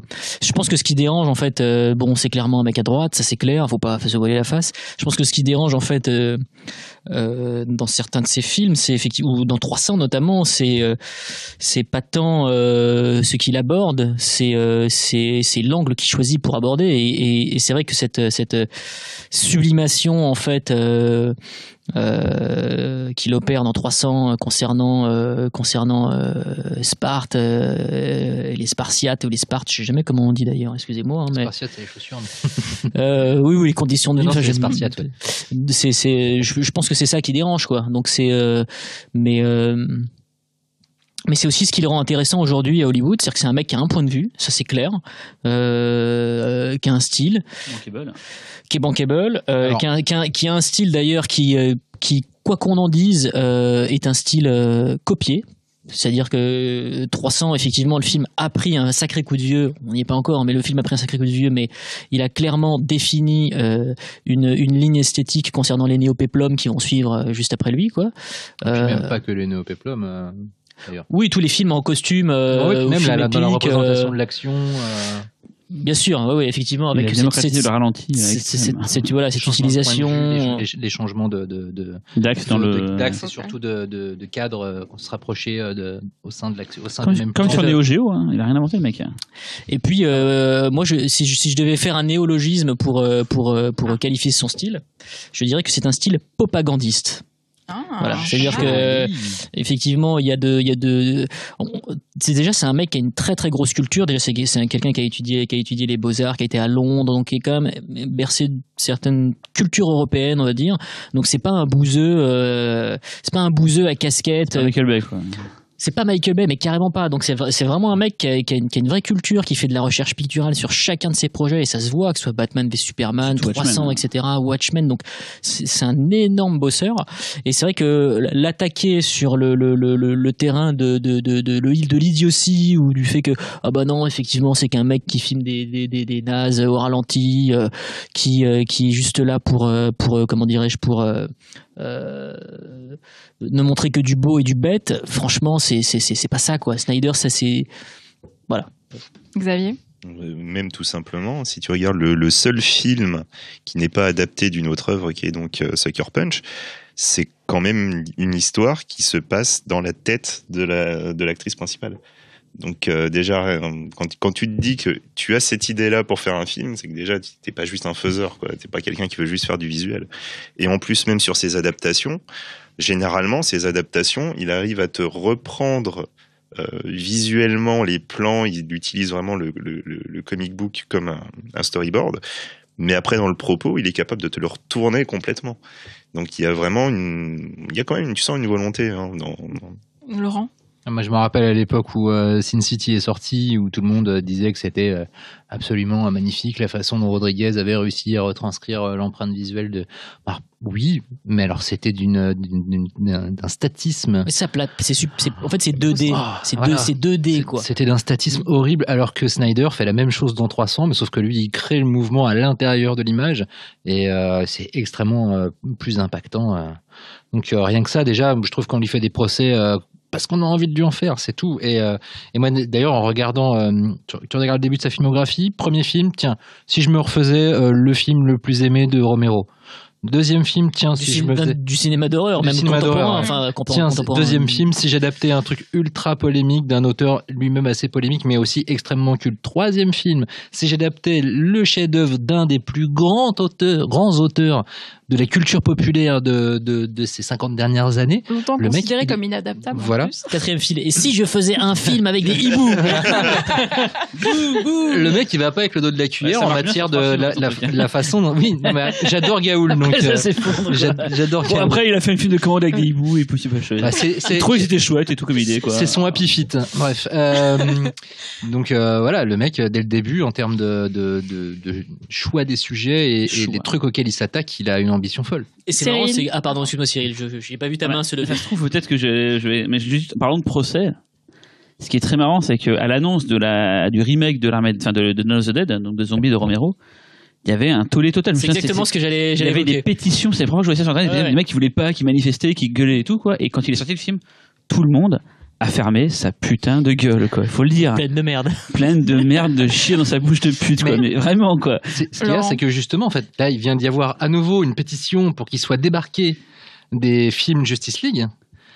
Qu'il arrête de bosser chez Warner et DC. Enfin, les mecs sont fous. Et en fait, mais Ouais, ça vient de là. 300 personnes alors que. Non, il y en a plus. Je me souviens qu'à l'époque c'était le début Non, il y en a d'internet. plus, mais- C'était l'année l'armée des morts. C'est 2004. 2004. Bon, c'est pas le début d'internet, mais c'était là où commençait ça. Non, c'est le début de la DSL où Oui. ça commence un petit peu plus. À Voilà, Lyon, et- oui, je sais. Non, c'est le début où la broadband arrivait. dans plein de 512, foyers, tu vois, c'est- Les forums, tout voilà, ça, ça etc. commençait un peu à exploser Ouais. et beaucoup plus de gens commençaient à voir internet. C'est pas que les nerds et les early adapters. Et c'est là qu'effectivement qu'on a commencé à voir apparaître justement des gens qui se Oui, plaignaient. bien et, sûr. et l'armée des morts, effectivement, on disait c'est pas possible de Non, toucher mais- à ce film-là. oui. Ce que je veux dire, c'est que je pense que c'est là que vient l'espèce de malentendu sur le fait que Snyder est un gros bourrin, qu'il faut débarquer, etc. On le connaissait pas à l'époque de l'armée des Non, morts. mais non, c'est pas ça, mais le mec n'a pas arrêté de s'attaquer à des monuments de la culture populaire dès le Gaoul, début de sa hein. carrière. Et que personne, tout le monde se disait, enfin, une grande partie des fans de ces œuvres-là se disaient, ce mec d'où il vient, il a pas les épaules, il a pas l'intelligence, etc. Et à partir de là, la lecture de ces films, elle a été biaisée par toute une partie de la critique et des fans. Mais comme on aurait Costaud. pu dire la même chose sur Fincher qui arrive sur Alien 3. Oui, bien sûr. C'est-à-dire Oui, que un le mec. pubard qui touche à Voilà. une franchise. C'est ça, Alors donc. que les mascottes venaient de la pub. Oui, oui, non, mais bien sûr. Qui Mais fait après, que Cameron venait le problème, de si tu veux, mais, de personnes qui parlent aujourd'hui de cinéma sur les réseaux sociaux, sur Internet, effectivement, c'est un gros problème de culture. Et parfois, c'est un problème de Mémoire. Et mémoire qui est sélective. C'est-à-dire Ah que ouais. parfois, on a un peu tendance à Les occulter, gardiens du temps. effectivement. quoi. Donc oui, alors après, c'est clair que de toute façon, en plus, il y a des, je pense qu'il y a une certaine logique, effectivement, si on n'aime pas des mecs comme Fincher, comme Scott, on a du mal à être sensible au cinéma de Snyder. C'est tout à fait recevable, hein, ça sert à rien d'essayer de le défendre mettre en envers et image. contre tous, quoi. Oui, voilà. Après, c'est une pure question de sensibilité. C'est un mec qui raconte des histoires Pas les à travers Daredevil, ses quoi. images. Non, mais il faut pas faire non plus ce Oui, genre non, de. mais C'est vraiment un exemple de gens pour qui ce qui compte le fond, c'est le fond vraiment plus que la fin. Même si Oui, les mais films du sont pas visuel, moches, justement, hein, chez les ouais. Darden aussi, Oui, c'est, non, mais tu vois, les films c'est. sont pas moches, hein, mais c'est juste pour dire que Snyder, ça passe vraiment quand même par des images qui te marquent, des trucs et tout. C'est ça, c'est limite au-delà du scénario. C'est vraiment, il crée comme des Il écrit, peintures, voilà, et avec voilà, sa il- caméra, en fait, sa quoi. Il caméra, écrit avec sa caméra. Et c'est quoi. pas péjoratif. Hein. Et alors que je pense que Laurent. si les scénarios qu'il adapte étaient illustrés avec une emphase visuelle plus dans le rang, on va dire, moins galvanisante et qui ferait peut-être moins appel à certaines zones un peu reptiliennes de notre cerveau, le film serait beaucoup mieux accueilli. Je pense que les gens ne supportent pas que un truc comme Watchmen soit adapté par un mec qui balance dedans absolument tout ce qu'il a en matière de pop culture, de couleurs qui pètent, d'iconisation à mort, de Quel faux ralenti débat en ultra plus classé. sur Watchmen, C'est faux clair, débat de. complètement. Ah, mais en fait, le mec, c'était simple, c'était genre, donc s'il trahissait la bande dessinée, et il aurait été littéralement cloué au pilori en disant, mais alors ce mec, il a rien compris à la BD, putain, il trahit, c'est n'importe quoi. Ouais, BD, c'est un. Donc Ils disent, c'est pas une BD, ils disent les pseudo-fans. C'est un graphic Donc, un novel. graphic novel. C'est un graphic novel, c'est pas une bande dessinée. Oui. Qui remonte les lunettes avec son doigt. Et donc là, effectivement, il fait une adaptation fidèle et on lui tombe dessus parce qu'on lui dit que c'est trop fidèle et que du coup, en fait, ça en devient totalement désincarné et que quelque part, c'est l'ombre, en fait, du matériau d'origine. C'est pas lui, si les seules choses bien qui seraient dans le film, ce serait pas de lui en fait, c'est pas de la BD. Quoi. Mais ce que je veux dire, ouais, mais après, c'est absurde. C'est-à-dire que quand bien même tu as le plus beau, le meilleur storyboard qui soit sur ton plateau, je veux dire, c'est des idées, des mises en scène de mouvements de caméra, C'est direction le montage, d'acteurs, la musique, direction la photo, artistique. tout ça. Enfin, je veux dire, c'est absurde en fait. Et d'ailleurs, sur Watchmen, vous aviez tous lu la BD avant de voir le film, par exemple. Moi, ouais. Ah oui. Ouais. Bah moi non. Bah moi non plus. Alors c'est pour ça que je vous pose la question parce que moi typiquement quand j'ai lu la BD, j'ai vraiment adoré. La BD, c'est le comics ou le graphic novel, je sais pas comment on dit du coup. BD, parlons français, BD. putain. Et du coup, là en vous écoutant, je me dis, est-ce que j'ai aimé parce que j'avais les images animées de Zack Snyder dans ma tête finalement en lisant les cases, et est-ce que j'aurais eu la même impression dans l'autre sens en fait. Et du coup, est-ce Surtout que le trait de Gibbon, c'est pas le trait le plus dynamique du monde. C'est ça, c'est pour ça que je clair. pose la C'était fait question. exprès, en plus. Oui, en plus, oui. Donc alors, est-ce que vous du coup, vous avez bien vécu cette adaptation après l'avoir lu? Moi, personnellement, Xavier je l'avais bien vécu parce que moi, je connaissais la BD depuis plus de 10 ans. Donc, oui, ça, elle était déjà bien digérée. Je faisais partie des gens qui pensaient que c'était pas adaptable. Non pas que ça nécessite un budget monstrueux pour faire Watchmen, c'est que c'est une BD en fait qui joue vachement avec les codes de la BD et qui joue avec le médium. Il y a des passages où il y a de la BD dans de la BD, mais qui sert à annoncer des choses ultérieures. Dire parce que c'est des trucs qui sont pas dans le film, donc bon. Je rappelle aussi que la BD d'origine, c'est des pages de texte et des passages BD, c'est pas que de la BD, quoi. Non, voilà, il y a des passages où, par exemple, on va voir des dossiers sur des personnes qu'on ne connaît pas, mais qui peuvent soit devenir des références plus tard, où on va rencontrer ces personnages-là. Il y a un véritable jeu là-dessus, quoi. Et du coup, forcément, tu dis ça en film, voilà, essaie d'adapter ça. Globalement, il joue pas avec les codes du cinéma dans son cinéma, ce qui est un peu dommage. La fin, elle est changée. Là-dessus, je suis complètement d'accord, parce que soyons très honnêtes, C'était compliqué. C'était très compliqué de faire la fin. C'est quoi. clair. Ça aussi, Noche, ça aurait été ridicule. Soyons honnêtes, ça aurait été ridicule. Vraiment, là, c'était une espèce de gros poulpe Ah. extraterrestre qui arrivait. Créature Lovecraftienne, ouais. Lovecraftienne, un peu rose. Voilà, c'est. Qui arrivait au lieu de l'espèce de. Je sais plus dans le film ce que c'est, il y a C'était longtemps que j'ai pas vu, c'est une bombe. Ouais, en fait, c'est le Docteur Manhattan qui devient une sorte de bombe. Voilà. Et donc, voilà, dans la BD, c'était un gros monstre, pas forcément très cohérent en plus dans l'univers tel qu'il est développé dans la BD et dans le film.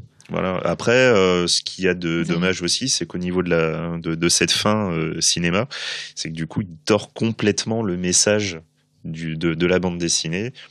Bon, après, qu'on aime ou qu'on n'aime pas, bon, c'est sûr, moi, je préfère le message de la bande dessinée.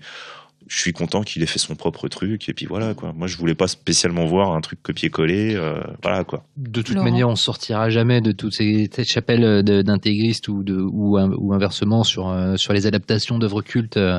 Ceux qui adorent veulent pas qu'on change une ligne.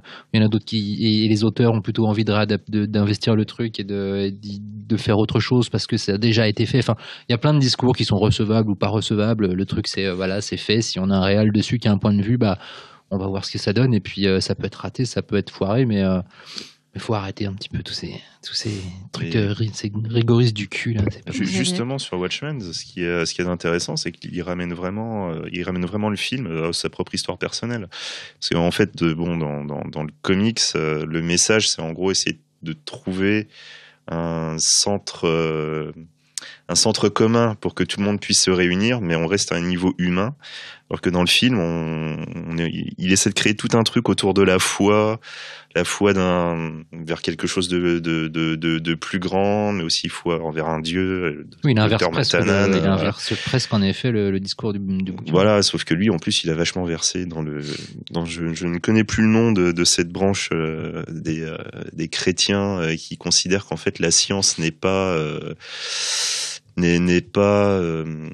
n'existe pas vraiment, où en fait en gros tu pourrais soigner n'importe quelle maladie par la prière et tout. Je crois qu'il a même été qu'il a été dans des camps spécialisés là-dedans. Enfin bon. Je pense qu'ils ont jamais eu de fistule. Non mais voilà, enfin du coup que la foi soit quelque chose d'important pour lui, oui, voilà, il le met après dans Watchmen, oui, c'est logique aussi. Il fait son truc. Et d'ailleurs, ce qui est marrant, c'est que maintenant, il s'interroge beaucoup dessus, sur la représentation de Dieu dans Batman v Superman. Donc. On peut y revenir. Parce que... c'est bon. Non, mais rien que ça prouve que c'est un auteur. Voilà. Et juste pour finir sur les adaptations, il y avait Le Royaume de Gaoul qui en a eu une aussi, mais pour le coup, c'était pas un roman graphique ou une BD ou quoi que ce soit, c'est ça, c'était un livre pour enfants. C'était un livre avec des mots. Une série de romans pour enfants, c'est ça. Et du coup, il a dû créer lui-même l'univers visuel, c'est-à-dire que là, pour le coup, il n'avait pas forcément de référence. On dit souvent qu'il reproduit les cases, etc. Ouais. Oui, Mais, oui, là, pour le coup, en termes donc de mise en scène.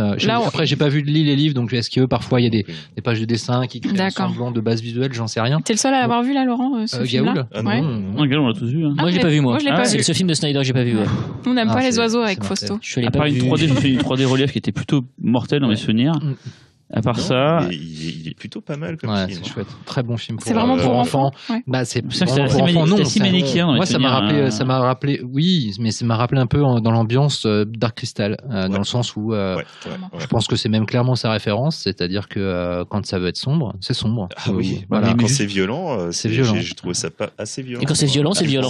ah bah, ça fait Oui, ça se file des coups de bec, les gars. Attention, ça rigole pas. Ah, Hein. ils utilisent des lames. Hein. Ah bah et Ils le ont des piaf, petits il est pas casques, sympa. c'est- Hein. Ils se volent dans les plumes un peu là. Ouais, Ah ouais, non mais C'est des Non, chouettes, mais voilà, c'est on des se chouettes moque, guerrières. on se Et quand Ah ils se font sur ouais. la tronche, c'est vénère. Ouais, non, mais je trouve même, c'est là que Laurent. le projet est assez intéressant, c'est parce qu'il prend des espèces de, comme ça, de personnages qui sont des symboles de douceur, ou les plumes, c'est mignon et tout, mais il en fait, il prend à contre-courant, d'ailleurs, comme George Miller avec Happy Feet, quelque part, je pense qu'il avait pas mal Happy c'est Feet en moins tête. malin, Gaoul. Oui, c'est moins malin, bien sûr, mais ça reste quand même comment investir le champ d'un domaine qui est plus grand public et puis quand même y mettre ses obsessions visuelles, ses obsessions thématiques, puisque c'est à nouveau quand même c'est l'inverse de 300 quasiment Gaoul, c'est-à-dire que Ouais, accéléré. ça Tout le long, ça n'arrête pas. ça montre ça montre l'effet de l'eugénisme sur presque sur les jeunes qui en sont victimes par rapport à une caste de guerriers qui ne veut être que guerrier et qui veut créer une société guerrière. Donc c'est complètement l'inverse de 300. Donc rien que ça, là aussi super intéressant. Mais mine de rien, c'est ce qui est assez étonnant dans la filmo de Snyder, c'est la façon dont il aborde un thème et puis qu'après il va essayer de en faire une photocopie négative pour explorer un autre aspect de ce thème dans un autre film et on peut comme ça lier ces films les uns aux autres. Moi je trouve ça passionnant et rien que pour ça je pense que c'est même un des auteurs de gros films les plus intéressants actuellement. Mais je trouve que Gaoul, il a quand même eu accès à une meilleure plume que d'habitude. Enfin, voilà, c'est pour ça que. Depuis Ça- si vous ça- pouviez voir depuis Non, tout à non, l'heure, non, il non, lève non, la non, main. J'avais C'était la juste question, pour ça. Je pensais qu'il avait un truc intéressant à dire.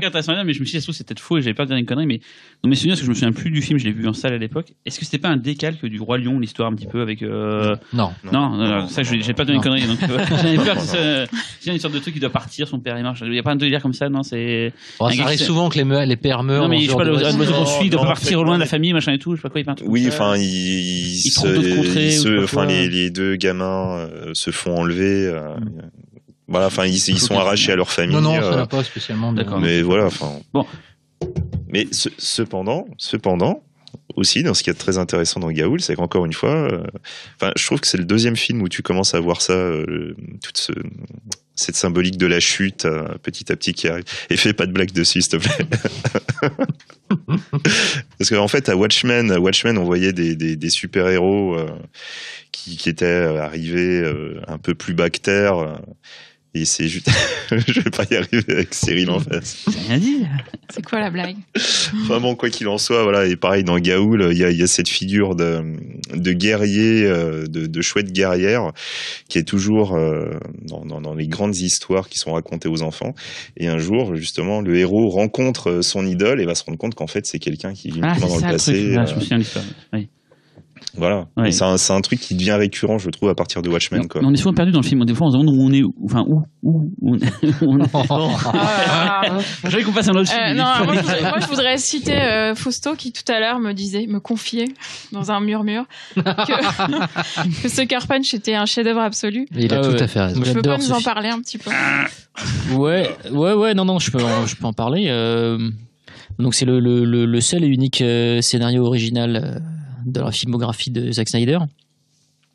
Et franchement, plus je repense au film, je l'ai vu 2 fois. Hein, donc je l'ai vu 2 fois avec très peu de temps d'intervalle. Le film m'a marqué. J'ai pas un souvenir encore parfait, mais en tout cas, je sais que j'ai pris énormément de plaisir la première fois et la deuxième fois, j'ai encore plus aimé. Mais quand j'y repense et depuis qu'il a été réalisé, c'est probablement un des gros films hollywoodiens les plus audacieux qu'on ait pu voir, quoi. Et mais déjà, je trouve ça très marrant la façon dont il tord tous les archétypes visuels qui font littéralement bander les geeks. Comment en fait on s'attendait à un film sexiste, qui allait justement limiter ces personnages aux tenues qu'elles portent, alors que finalement c'est un film qui est complètement à l'opposé de ça en fait. C'est une espèce de gigantesque fresque féministe, totalement folle, libre. Visuellement, c'est son film le plus abouti, je trouve. Vraiment, c'est parfait. C'est-à-dire que tout ce qu'il a, toutes les bases visuelles et tous ces motifs qu'il a posés dans ses films précédents, là, ils explosent littéralement positivement. C'est-à-dire que les plus beaux plans séquences de sa carrière sont dans Sucker Punch. Il y a des séquences iconiques qui sont totalement folles. En plus, voilà, c'est un scénario original, donc on n'a pas de référent. C'est un univers qui est super composite, mais en même temps très cohérent, c'est-à-dire que effectivement il fait appel à des visions qui sont issues de la dark fantasy, à d'autres qui sont cyberpunk, d'autres qui sont steampunk, mais je sais pas, tout ça en fait c'est une espèce de super cocktail comme ça, et j'ai trouvé ça mais totalement détonnant quoi, et puis en plus tout le côté musical du film quoi, c'est ça aussi, c'est la sève quoi, c'est la colonne vertébrale du récit. Alors écoute, j'aime Moulin pas Rouge, tout Baz Luhrmann, j'adore Roméo et Juliette, j'aime pas du tout Moulin Rouge, mais la différence, si tu veux, entre Sucker Punch et Moulin Rouge, si tu veux mettre les deux films sur le même plan, c'est qu'il y en a un qui est absolument illisible et dégueulasse, qui est Moulin Rouge, et Sucker Punch, c'est totalement lisible. Les scènes d'action sont folles, vraiment folles, quoi. Tu vois. Vraiment. Vraiment. C'est un des rares films Cyril. où pendant la projection, je pense à la séquence des ninjas qui attaquent le train, je me suis mis à penser à ma liste de courses du lendemain, quoi. Tellement j'en avais, mais je te jure, c'est vrai, c'est pas pour faire le malin et tout devant vous. Non, mais je disais, te putain, crois. faut que je prenne machin et tout. Et c'est la première vidéo où j'étais tellement peu intéressé. Je crois que c'est la seule fois qui m'est arrivé, je crois que c'était devant Matrix Reload ou Révolution, un des deux, où pareil, j'en avais tellement rien à foutre que je regardais comment les lumières vertes reflétaient sur les murs, sur les côtés. Sucker Punch, j'en avais vraiment rien à foutre. Et par contre, autant je trouve génial tout ce qu'il a fait sur le côté musical, la reprise au début de Sweet Dream, je la trouve mortelle. Rebecca Browning qui jouait donc dans Lemony Snicket avant, une petite gamine qu'on avait même pas repéré à l'époque, il a réussi Emily Browning, voilà, qui a réussi à l'iconifier comme ça. Enfin, il y a des trucs vachement dans le film, mais globalement, ça n'a jamais pris. J'ai vu ça comme un. Et ce que je dirais, je vais détester le dire, mais comme une cinématique de jeux vidéo. Pourtant, j'adore les jeux vidéo, j'adore les cinématiques de jeux vidéo. Et j'adore ça, donc pour moi, c'est même pas péjoratif, mais là, pour le coup, ça l'était limite, quoi. Encore une fois, je pense que tu illustres bien ce qui est problématique problématique. Oui, mais quelque part avec le cinéma de Snyder, mais globalement avec tout ce qui est cinéma suriconisé de notre époque. C'est des films, quand ils veulent avoir un fond, ils deviennent victimes du langage visuel qu'ils utilisent. Et il y en a plein qui ont eu ce problème. On peut remonter à Ringo Lam pour Full Contact, à John McTiernan pour Rollerball. C'est des films qui, quand Snyder il décide de faire un film sur une nana qui s'imagine être une super héroïne pour essayer de dominer un paysage mental et qui est enfermée dans un institut psychiatrique, et une vie qu'elle ne supporte plus. Il fait sens complètement, mais sauf qu'il fait appel à une iconicité qui est plus grande que le sujet. Elle est tellement jouissive, elle est tellement que je pense que quelque part, c'est pas qu'elle anesthésie le cerveau, c'est que ça demande au spectateur de faire un effort, de passer outre cette esthétique extrêmement imposante et envahissante pour toujours se rappeler qu'on est encore en train de nous raconter une histoire. Et je pense que c'est un paradoxe subné, c'est un paradoxe qui est passionnant, et c'est aussi un paradoxe qui pousse les gens à être un petit peu responsables quand ils reçoivent des images, au lieu d'être totalement passifs et de se dire ah c'est beau, j'arrête de réfléchir. Oui, mais les cinématiques de jeux vidéo, par exemple, moi j'en regardais des fois en boucle et tout, mais ça me plaisait parce que ça durait 2-3 minutes et tout, donc c'était 2-3 minutes de pan dans la gueule et tout qui me plaisait. Là, au bout d'un moment, pourtant je suis un hyperactif, donc normalement les trucs qui speed ça devrait être ma cam et tout, et là j'étais constamment en train de me dire ouais bon c'est fini quand quoi, et pourtant ça me plaisait ce que je voyais visuellement, la musique, c'est con, mais et là je crois que c'est tout le cinéma de Snyder, parce qu'à part Watchmen et L'Armée des Morts, je me rends compte que j'aime quasiment aucun de ses films, alors pourtant j'aime ce gars-là, et même maintenant j'ai envie de continuer à voir ses films parce que c'est pas un mauvais gars pour moi, c'est pas un mauvais bougre. Je pense que j'aime tout ce qu'il fait, mais ça passe pas souvent la plupart du temps. Et je lui donne encore confiance, hein. Je continuerai, je pense encore pendant un petit moment lui donner confiance, mais Xavier, c'est justement sur Sucker Punch. Je n'aime pas le film. Bon voilà, il en fallait un. Voilà. Non, il en fallait deux. Du coup. Toi aussi, moi, je suis moitié. Mais c'est un paradoxe en fait Sucker Punch pour moi. Sur le papier, je trouve l'idée géniale quoi. Tu me vends un truc comme ça en me disant voilà, tu vas être dans la tête de ton personnage principal. Toute l'idée de Sucker Punch, je la trouve mortelle, mais vraiment mortelle. je regarde le film et non, c'est juste pas possible, quoi. Moi, ce qui me gêne, c'est que voilà, on est censé être dans l'esprit de la personnage la plus importante de l'histoire. Enfin, voilà, deuxième personnage plus important de l'histoire, pardon. Et tout ça avec un visuel de mec. Voilà, moi ça me fait chier, quoi. Enfin, écoute, c'est une gonzesse et tout. Si elle est en train d'essayer de contrôler son univers mental, je pense pas qu'elle est en train de s'imaginer en petite écolière avec la petite culotte. Moi je pense que justement il retourne ce truc-là. C'est l'intelligence de Snyder, c'est retourner ce truc-là. C'est-à-dire qu'effectivement, et d'ailleurs toute la promo du film, elle était super piège. C'est-à-dire qu'on nous vendait des meufs en tenue d'écolière avec des sabres, machin, tout ça, etc. Donc il y avait un truc à la fois super sexy. Sauf que dans le film, en fait, ce propos-là, en fait, c'est pas ça, quoi. Et tu fais des gestes et tout, mais putain, mais t'es relou, quoi. Mais je suis en train de te répondre à Xavier, putain.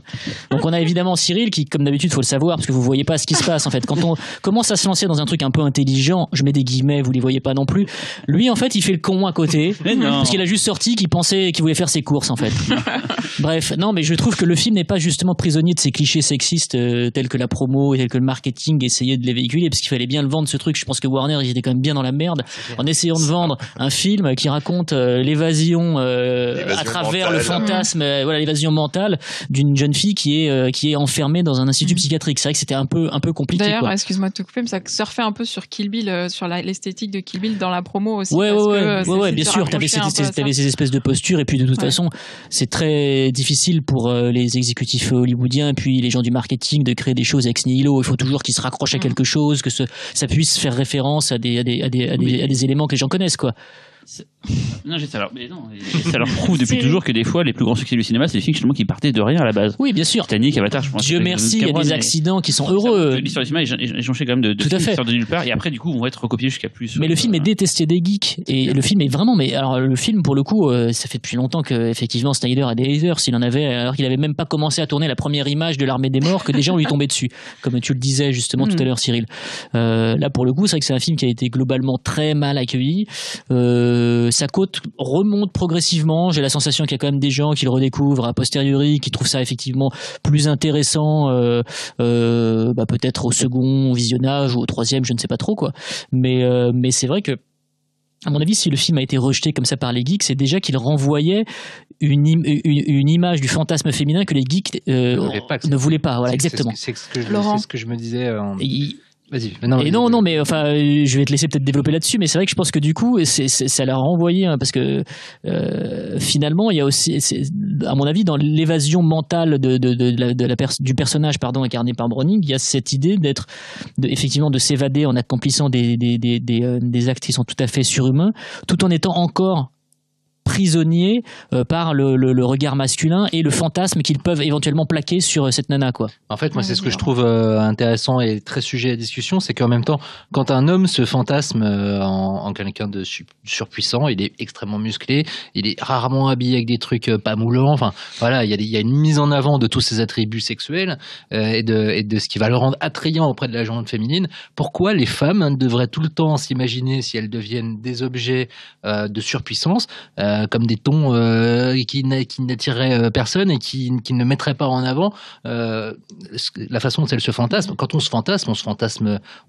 comme un objet qui magnétise tout autour de nous. Pourquoi on refuserait qu'une femme puisse s'imaginer comme ça quand les hommes peuvent le faire à tire-larigot? Je ne comprends pas déjà. Après, c'est un des paradoxes du film que je trouve assez intéressant.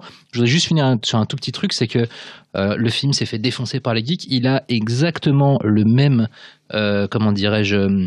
point de départ qu'une série que tous les geeks surkiffent, c'est Buffy contre les vampires, où il y a un épisode de Buffy contre les vampires où on évoque la possibilité que le personnage de Buffy soit en fait une nana internée et qui rêve tout ce qui lui arrive en tant que Buffy. Voilà, je dis ça. Et là, par contre, on a crié au génie. Voilà, c'est tout. Les fans de Buffy d'un côté, c'est pas. Buffy, c'est génial. C'est un peu une souffrance de laisser d'espèces humaines quand même. Enfin, c'est un peu des. Enfin, bon, bref. Mais sur Sucker Punch, moi, je l'ai revu justement pour préparer ce podcast. Et quand je l'avais vu la première fois, j'avais vraiment été hyper déçue parce qu'effectivement, j'avais des grosses attentes. La promo était un peu mensongère, entre guillemets. Et là, quand je l'ai revu, je suis un peu revenue sur mon jugement. J'étais un peu moins dure. Mais par contre, ce qui me gêne dans le film, c'est vraiment le côté systématique. C'est-à-dire qu'il y a une fois le coup de elle danse, il va dans un univers. C'est vrai. C'est la faiblesse. 2 fois, Ouais. ok, t'as compris. Et au bout de la 3e, c'est quand même assez répétitif. Oui. Et même si ça change d'univers, si ça Ouais. tombe que c'est l'heroic fantasy et ça t'intéresse moins, Complètement. tu te fais chier. D'ailleurs, là où, quand tu parlais de la séquence de l'attaque du train par les Mes ninjas, courses. pour tes courses, à la limite, je comprends parce que moi, c'est le moment du film où je me suis dit le procédé systématique, c'est c'est la ça. faiblesse du scénario et peut-être qu'il aurait fallu à ce moment-là réussir à trouver un moyen de partir dans Ouais. quelque chose, dans Et de d'autres choses, resurprendre le public Voilà. avec en cassant le truc. Ouais, Xavier. Ouais, mais en fait, ce procédé, effectivement, il est un petit peu relou, mais c'est vrai que quand tu regardes la version qui est sortie en Blu-ray, qui Oui, est plus c'est vrai, longue, tout à fait. elle est déjà tout de suite plus justifiée. Ah, Ouais. Et- explique. En fait, il y a on suit beaucoup plus parce qu'en fait, il y a un personnage dans la version normale dont on entend parler, mais on ne le voit pas. Je sais plus comment il s'appelle. Ah oui, c'est le high roller, non? Le high roller, Ouais, voilà, c'est c'est ça, ouais. Et par contre, lui, dans la version longue, on le voit clairement, avec tout un jeu sur la danse et tout, machin. Donc, il y a vraiment quelque chose de beaucoup plus construit dans cette version longue. Et du coup, en fait, ça me faisait penser qu'il a énormément pas tant que ça. Il doit avoir 3 films où il a fait des versions longues.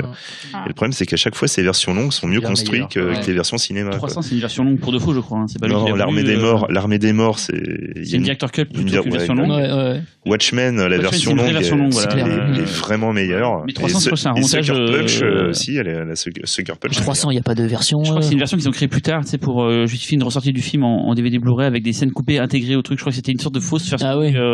pas justifiée, pas du tout voulue. Et puis celle de Batman v Superman est déjà annoncée avec Ah ouais, déjà. 30 minutes en plus. Et plus de violence. plus Et de d'ailleurs, me violence, que je ne semble-t-il, comprends pas. une scène plus longue pour l'entraînement de Bruce Wayne. Ah bah j'espère. Non, mais par contre, c'est Avec pas des plus conneries. Ah non, mais très bien. L'elliptique, je crois. C'est ça. Ah oui, c'est bien ça. Et sur ces projets, vous avez des. Donc là, il va tout faire. On a les très live parlé de action. l'Armée des Morts quand même. Bon, on a très peu parlé de l'Armée des Morts, mais bon. Qui on- sont, à mon sens, son meilleur film, donc ça me fait un peu chier. Ah, tu voulais en dire. Bah oui, mais bon, aussi, t'as dit plein de conneries aussi. Ah oui, Donc on peut très bien ne pas t'écouter et puis commencer à continuer, mais Oui, faut enchaîner, continuer tout simplement. Pardon. Non, mais l'Armée des Morts, quand même, c'est quand même dingue ce film. En plus, c'est son film le plus film dans le sens moins numérique. C'est pas du tout un péjoratif, mais c'est celui le plus le moins virtuel. C'est con ce que je dis, mais je sais pas si vous voyez ce que je veux dire. Si, peut-être, mais ouais. bon, tu dis des bêtises, mais Ouais, mais tu bon, te rends compte là ou pas? Je sais pas comment le dire en fait. Tu veux mais dire c'est avec son des effets spéciaux numériques faits Ouais, par c'était des ordinateurs? C'était le film le plus son film le plus ancré dans une Organique. certaine réalité qu'il a pu faire et Bah, Et c'est un vrai môle qu'ils Ouais. ont utilisé. Hein. C'est pas un truc sur fond. sur fond vert. Et rien que cette introduction, pour moi, elle pose déjà les bases de tout le film, peut-être de tout son cinéma. On parlait tout à l'heure des plans séquences, mais ce plan séquence au début, où on suit une invasion de zombies dans une ville collée au cul, pas du camion, comme t'aimes bien dire ça, Xavier, mais collée au cul d'une voiture. Et on suit, et ce plan où justement la caméra se recule et on voit la voiture de loin avec des séquences d'apocalypse qu'on n'en avait jamais vu, avec un camion qui explose une station-service, vraiment des trucs de dingue et tout, quoi. Je trouve que ce film-là en impose énormément. Je sais qu'il a été beaucoup décrit pour son générique, où les gens ne comprenaient pas pourquoi il y avait des musulmans qui priaient au milieu de plein d'autres images d'apocalypse. Je sais pas, n'avoir jamais compris cette polémique. Je sais pas si vous pouvez me l'expliquer vous, mais Laurent. En plus, il y avait la polémique, c'était surtout les zombies qui courent. Voilà. c'est vrai. On a cassé c'était en plein. C'était avant, 10 jours plus tard, ou c'était après? Je me souviens Ah, plus c'était trop. après. C'était après. C'était après, mais c'est quand même ce qui a lancé. Oui, mais là, c'est les zombies de toute la Romero. vague de zombies qui courent. Oui, mais à l'époque on disait que c'était incompatible les zombies qui courent avec l'esprit de Romero, et finalement il en a fait son propre truc. Un film nerveux, enfin. Bah. Cette séquence de fin dans le camion, elle est juste dingue. Mais tout le film est dingue en fait, quoi. Laurent. J'ai lu un article assez intéressant, enfin un essai dans un bouquin il n'y a pas longtemps qui expliquait en quoi le film de Snyder était aussi politique que celui de Romero, alors que c'est fait par touches beaucoup plus subtiles. C'est des choses qui ont trait plus à la façon dont les personnages notamment investissent le centre commercial, puisque dans le Romero, ils ne vivent pas dans le magasin, ils vivent dans des espèces de pièces attenantes, tandis que là, ils investissent vraiment complètement le centre commercial, ils font du capitalisme leur nouvelle vie, etc. Donc il y a des choses vachement intéressantes, mais qui sont très subtiles dans l'écriture du scénario, qu'on doit à James Gunn, qui est un excellent scénariste. Il commence à être presque aussi bon réalisateur qu'il est scénariste, mais il a longtemps été bien meilleur scénariste que réalisateur. Son super est un film avec un scénario mortel et une mise en scène assez moyenne. C'est un grand film de super-héros. Oui, voilà. C'est dommage que la mise en scène soit un peu faiblarde, mais en termes de scénario, super. C'est génial. Teaser, oui. Et il y a plein de subtilités comme ça dans le script de l'Armée des Morts que beaucoup de gens n'ont pas voulu voir parce que c'était le remake du Romero. Et puis je trouve que les personnages sont plus humains dans le celui de Snyder que dans celui de Romero. Sarah Polley déjà qui vient plutôt du cinéma d'auteur à la base et de la mettre là-dedans, je trouve que c'est une idée de génie. Non, mais... La relation entre eux dans le magasin et je sais plus comment s'appelle le gars qui était en face d'une autre boutique et tout. Enfin, c'est dingue, mais ce film, la naissance du gamin. Enfin, il y a tellement de trucs mortels dans ce film, quoi. Justement, quand tu prends le DVD, le Blu-ray, t'as un petit court-métrage qui montre justement tous les derniers jours en fait du mec qui est en face. Ah d'accord, c'est clair ça. Voilà. Et c'est un des rares bonus sur un DVD et Blu-ray, tu te jettes dessus quand t'as fini le film, quoi. T'es là, tu vois que ce truc existe, tu fais mais putain, mais ouais, je veux voir ça, quoi. Et le truc est vraiment touchant. D'ailleurs, il y a eu un director's cut.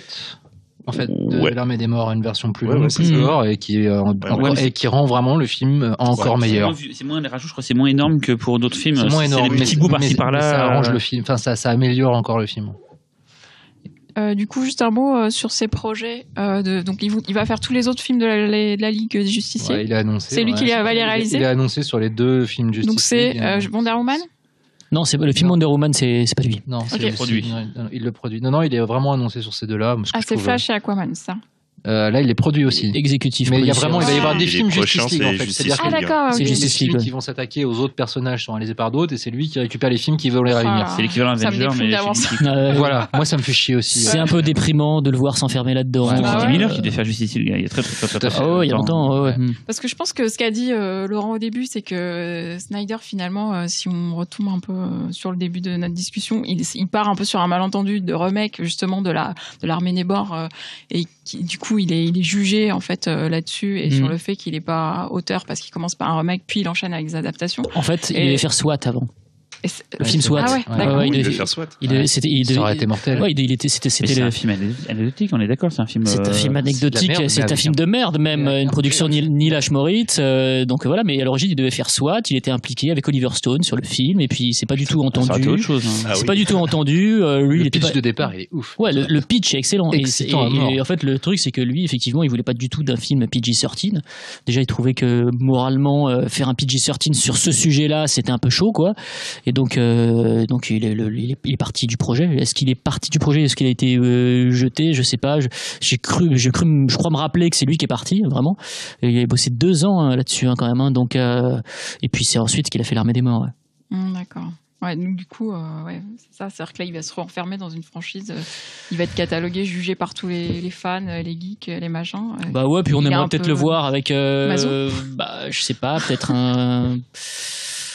un projet original, je sais pas, ou peut-être un film un peu plus petit, quelque chose d'un peu plus sec. Moi, je serais assez curieux de le voir sur un polar, par exemple, Snyder. Bah ouais, carrément. C'est ce que fait Michael Bay, dans un sens, cette alternance de gros projets et de plus petits, je pense. C'est ce qu'il fait depuis peu de temps. Oui, Michael Bay, en revanche, a ramené beaucoup plus d'argent que Zack Snyder dans sa carrière et peut aussi se le permettre. Michael Bay, il pète un coup, il décide d'en faire un film, il a les moyens de le faire sans qu'on fasse chier, quoi. Mais d'ailleurs, est-ce qu'il y a eu des gros succès là dans ces films finalement? Est-ce que c'est des gros succès box-office? Bah ouais, l'Armée des Morts, ça a suffisamment marché pour qu'Universal veuille faire une suite. Et il la propose à Snyder, qui a refusé d'ailleurs. Il a pas voulu faire l'Armée des Morts 2. Man of Steel, ça a marché aussi. Non, mais tous ces films ont fonctionné sauf Sucker Punch. Bon. Et Gaoul, ça a pas marché en revanche. Non, moyennement. Et Watchmen, ça a marché, mais ça a pas non plus pété la baraque. C'est pas de ouf. Je crois même que c'est sur la durée. Oui. Je veux dire, c'est que peut-être que la vidéo. Après, c'est un film R, donc pour un film R, je pense que les ambitions sont quand même un peu plus. Et le Batman Superman a l'air de bien cartonner apparemment. Il est déjà à 500 000 aux États-Unis, si je ne m'abuse. Donc oui, ça cartonne. Oui. Et Xavier veut absolument dire un petit mot sur Man of Steel. Non, c'est juste qu'on n'a pas évoqué Man of Steel. C'est du Superman, c'est pareil. Le gars a une cape, il vole. C'est le film que je préfère, que j'aime le moins de Snyder. C'est un peu son Gaoul pour adultes, non? Un mec qui vole et tout, non? Non, mais c'est quand même un film où il change beaucoup de choses dans sa manière de réaliser. il y a un côté un peu plus naturaliste, nolanien, très prononcé. Il a la prod dans sa son. Voilà. Déjà, il y a Sucker Punch avant, c'est-à-dire le film où il est arrivé au pinacle de peut-être ses fantasmes de représentation iconique. Et est-ce qu'il pouvait aller plus loin? Et puis aussi, ça a provoqué un rejet total d'à peu près l'ensemble de la critique et une grande partie du public. Donc, pour moi, Man of Steel, c'est à la fois un renouveau, mais aussi presque un aveu d'échec dans son approche de ses envies de cinéma, mais en même temps, il aurait appliqué ça à Superman, le film aurait été une catastrophe ambulante, c'est sûr. Ouais. Tu fais pas Man of Steel comme tu fais Sucker Punch, quoi. C'est sûr. Mais moi, ce que j'aimais bien dans Man of Steel, c'est justement, t'as l'impression qu'il a eu envie de retourner à l'humain, et étonnamment, c'est sur Superman qui décide de le faire, quoi. Et c'est les meilleurs moments du film. Exactement. Toute la jeunesse de Clark Kent et tous les moments jusqu'à ce qu'il décide de devenir Superman. Je trouve que le film est vraiment réussi. Puis c'est un aparté, mais là, je trouve la BO de Man of Steel de Zimmer, elle est extraordinaire. C'est juste une des meilleures. C'est la meilleure BO super-héroïque qui soit née de cette nouvelle vague de films de super-héros. Et rien que pour ça, le film. Je trouve qu'il file la gaule quand même, ce film. Il file des frissons, il file la gaule. Il provoque des trucs, Man of Steel. Ou la mort de Kevin Costner qui cherchait le chien, c'est ça? Arrête, tu vas toujours sortir le truc. Mais en fait, toi, t'es un vieux geek hater, en fait, de derrière les fagots, là. Oh, le chien. Attends. Et puis, c'est un film qui confronte la naïveté du symbole de supermanien tel qu'il a toujours été conçu à la réalité de l'Amérique d'aujourd'hui, et il ose le faire, ce qui n'était pas gagné d'avance, et ce que par exemple notre ami Bryan Singer a totalement foiré dans Superman Returns, parce qu'il n'a même pas essayé de le faire, il en a eu peur. Et Man of Steel, ça y va à fond. Et ça, on doit d'ailleurs beaucoup à Christopher Nolan, faut pas se voiler la face, mais non, moi je trouve que c'est limite un de ses meilleurs films et qui se bonifie à chacune de ses visions. Ah ouais, carrément, putain, tu trouves, toi? Je trouve que ça se bonifie à chaque vision. Ouais. Je l'ai vu qu'une fois, moi, mais c'est vrai que je le trouve trop sous perfusion nolanienne. J'aime bien Nolan, hein, mais et pourtant, c'est un peu l'évidence sur le papier. On a l'impression d'avoir la rencontre parfaite entre un sujet et un auteur. C'est vrai que la thématique du surhomme, c'est un truc qu'il évoque depuis même dans l'Armée des Morts, il y a cette thématique de cette idée de dépassement de soi pour pouvoir lutter. La résistance aussi, c'est un truc qui est. C'est pour ça que politiquement, quand on le cerne bien, il y a des trucs qui sont un peu tendus parfois, mais c'est vrai que c'est la défense de son territoire, la résistance, tout ça, etc. Non pas qu'il faille pas se défendre ou pas résister, hein, c'est pas ce que je suis en train de dire, mais non, mais c'est vrai qu'un drapeau sudiste dans son salon, ça ferait peut-être joli.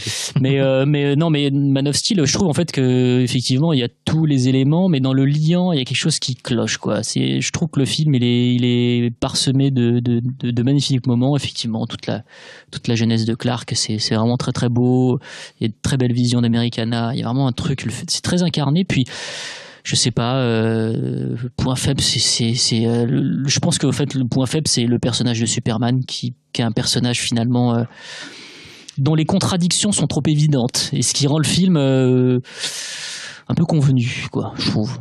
Puis Michael Shannon, il est pas bon. Dedans, pas toujours, mais bon, j'aime pas trop, mais dedans, il est pas bon quand même. Hein. Cyril. On parlait tout à l'heure de Director Cut. Il y en a une pour Man of Steel, j'ai pas l'impression, non? Non. Pas de visible en tout cas, mais. D'accord. Peut-être ça pourrait expliquer. Parce que celui-ci m'a un peu saoulé pour 2-3 ellipses, un peu trop. Et puis c'est moins bourrin que dans Batman Superman où là carrément on passe du coq à l'âne en 2 secondes, mais celui-là je sais que m'a un peu saoulé par contre. Il y en a une ou deux assez vénères. Je me souviens que dans Man of Steel, ce qui m'avait marqué à l'époque c'était les trailers en fait, ça annonçait un truc juste mortel. Moi je pétais un câble sur les trailers et j'ai été un peu déçu par le film. Je déteste pas hein, mais je trouve ça surtout la fin. Moi non plus hein. Ouais, un peu saoulant la fin quoi, mais un peu éreintant, mais bon sinon c'est pas un film détestable. C'est ça quand tu parles du Singer, putain on est tellement des le Singer c'est un peu comme le Planète des singes de Burton, c'est un film tu te dis mais il sert à rien en fait. Tu vois, tu te dis Moi, j'aime bien le Planète des singes de Burton, mais il y a un côté tu vois tu te dis mais bon il y a pas Stella Warren dans Superman Returns. À part le Superman Returns, tu te dis pourquoi ils ont fait ce truc là, c'est ni fait ni à faire quoi. Bah moi c'est ce que je me dis sur l'Armée des Morts en fait hein, donc je disais rien. Mais c'est bien, mais il faut donner ton avis. Pourquoi tu ne l'as pas dit tout à l'heure quand il était là en train de nous raconter des scènes d'un film qu'on avait déjà tous vu? Tu pouvais l'interrompre en disant mais déjà ces scènes on les a vues, et de deux j'aime pas le film. Tu vois. Ah mais j'aime pas le concept de faire un remake d'un bon film en fait. Donc c'est juste ça quoi. T'aimes bien The Thing?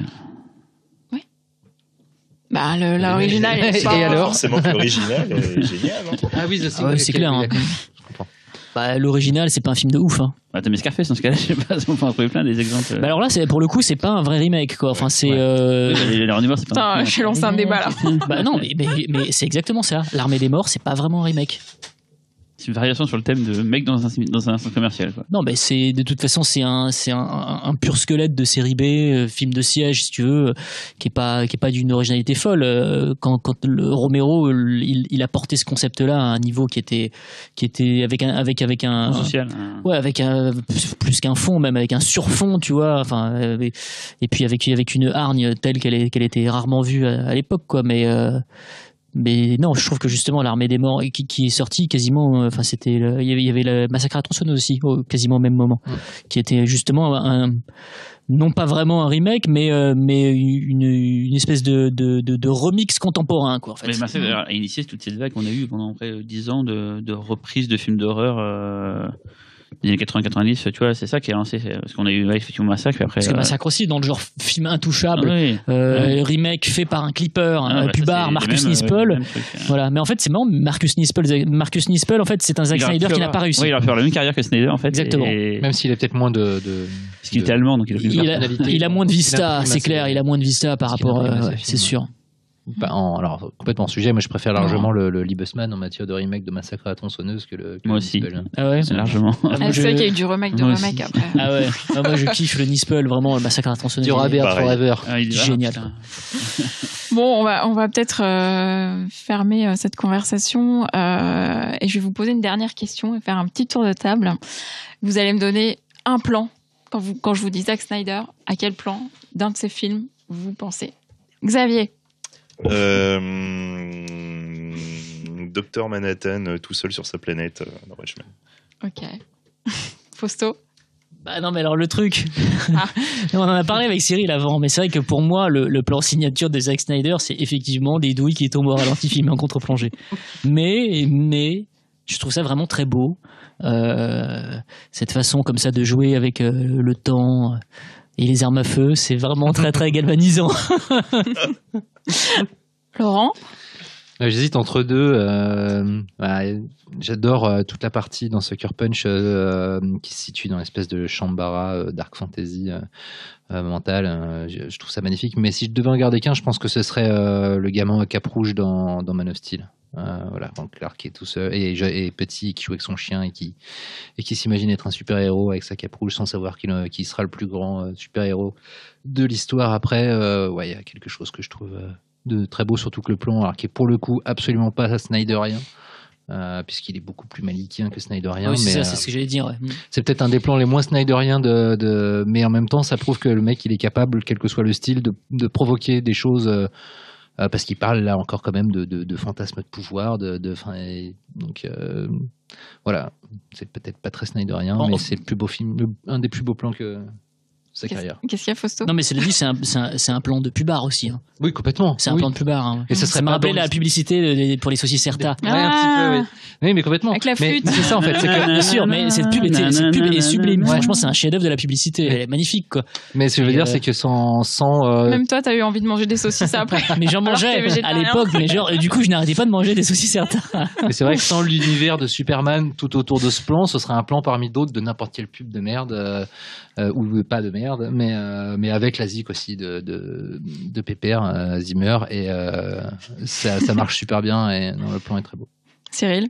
Je suis bien emmerdé parce qu'à la base, mon plan c'était les douilles qui tombent au sol. Si j'ai pas choisi ça, j'aurais choisi Manhattan sur sa planète, effectivement, avec la musique de Philip Glass. Ouais. Si j'ai pas choisi ça, j'aurais choisi dans Sucker Punch l'énorme samouraï avec sa Gatling et tout. Oui, mais ça, c'est pas un plan là. On parle en plus, t'as un peu dévié de la mission, Xavier, parce qu'on parlait d'un plan qui est caractéristique du style, en fait. Voilà. Ouais, ou d'un plan marquant. Bah, du coup, voilà. Et du coup, vu ces trois-là ont été pris, je vais prendre comme plan les chouettes qui volent dans la flotte. Dans le cas où, là, voilà, quoi. Donc, non, mais finalement, sinon, après, il y a toutes les fameuses plongées, parce que effectivement, contre-plongées sur les douilles qui tombent au ralenti, plongées effectivement sur tous les corps dans 300, récemment dans Batman v Superman, dans un superbe plan où il y a Superman qui est par terre et qui est traîné par sa cape, c'est ça, par Batman. Donc composition toujours très picturale. C'est pas une séquence, mais je sais que même si j'aime pas trop le film, je l'ai dit tout à l'heure, il y a une séquence que j'ai regardé beaucoup, je me suis même fait 10 fois d'affilée. C'est toute l'intro de Sucker Punch en fait, sur la musique de Sweet Dreams avec le père qui est, enfin bref, vous vous souvenez, elle tire à travers voilà. Tout ce début-là, je trouve ça juste dingue en fait. Tout ce qui est au début, voilà. Et ça, je l'ai vu chez un paquet de fois alors que j'aime pas le film. Peut-être pour ça que je me suis toujours arrêté après cette séquence. J'adore cette séquence, je la trouve mortelle, quoi. Et toi, En même temps, Véronique, c'est parce que t'aimes pas les petites filles souffrir. Ouais. En fait, t'avais fini ton affaire, J'aime bien, tu t'arrêtes le film, c'est comme.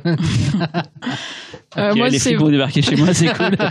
c'est pas forcément un plan signature non plus, mais c'est une scène que j'adore. Et justement, pour sa composition un peu picturale, c'est le docteur Manhattan géant au Vietnam. Ah, ça c'est génial. Ah oui. Et, enfin, j'adore. Ça cette c'est scène. formidable. Je trouve ça magnifique de voir mourir des Vietnamiens comme ça. Non, je rigole. On n'en voit pas souvent mourir. C'est vrai que c'est cool, il meurt bien, je trouve. Et en plus, c'est au ralenti. Enfin, voilà, quand même, il y a On quand les même voit des bien choses. mourir. Il y a du feu, c'est beau. Ah oui, non, mais c'est vraiment ouais, c'est couleurs, Apocalypse Now revu par Zack Snyder, Ouais. quoi. Ah, je pleure devant cette scène. Ah, c'est vrai que c'est beau. La scène de cul est bien aussi. C'est vrai. Au Elle a été ralenti, très, avec les jambes qui. avec remontent, Alléluia, ça, il y a plein de Elle a trucs. été C'est ça. très controversée pour le choix de la musique qu'il a mis dessus. C'était quoi la musique? Jacques Buckley, Alléluia, je crois que c'est ça. Il me semble, oui. Ouais, C'est ouais. Leonard Cohen, alors. C'est Leonard Cohen. C'est enchaîné D'accord, avec c'est la le scène Cohen, la scène d'enterrement en plus, je crois. Ça enchaînait direct, quasiment cut entre la scène c'est de cul et la possible, scène ouais. d'enterrement. Et je sais C'est que possible. toujours sur la même chanson. Et je crois Attends, que ça a moi été- je vois vous parler de la scène de cul qui est dans le vaisseau. Ouais, bien C'est sûr. ça. Moi je vais parler de la scène de cul avec le docteur Manhattan. Ah, oui, son Docteur- Docteur. Exactement. Je trouvais ça formidable. Voilà. Et bon, on a fait le tour de la question, je crois. Eh bien, à bientôt pour une prochaine conversation. À bientôt. À bientôt.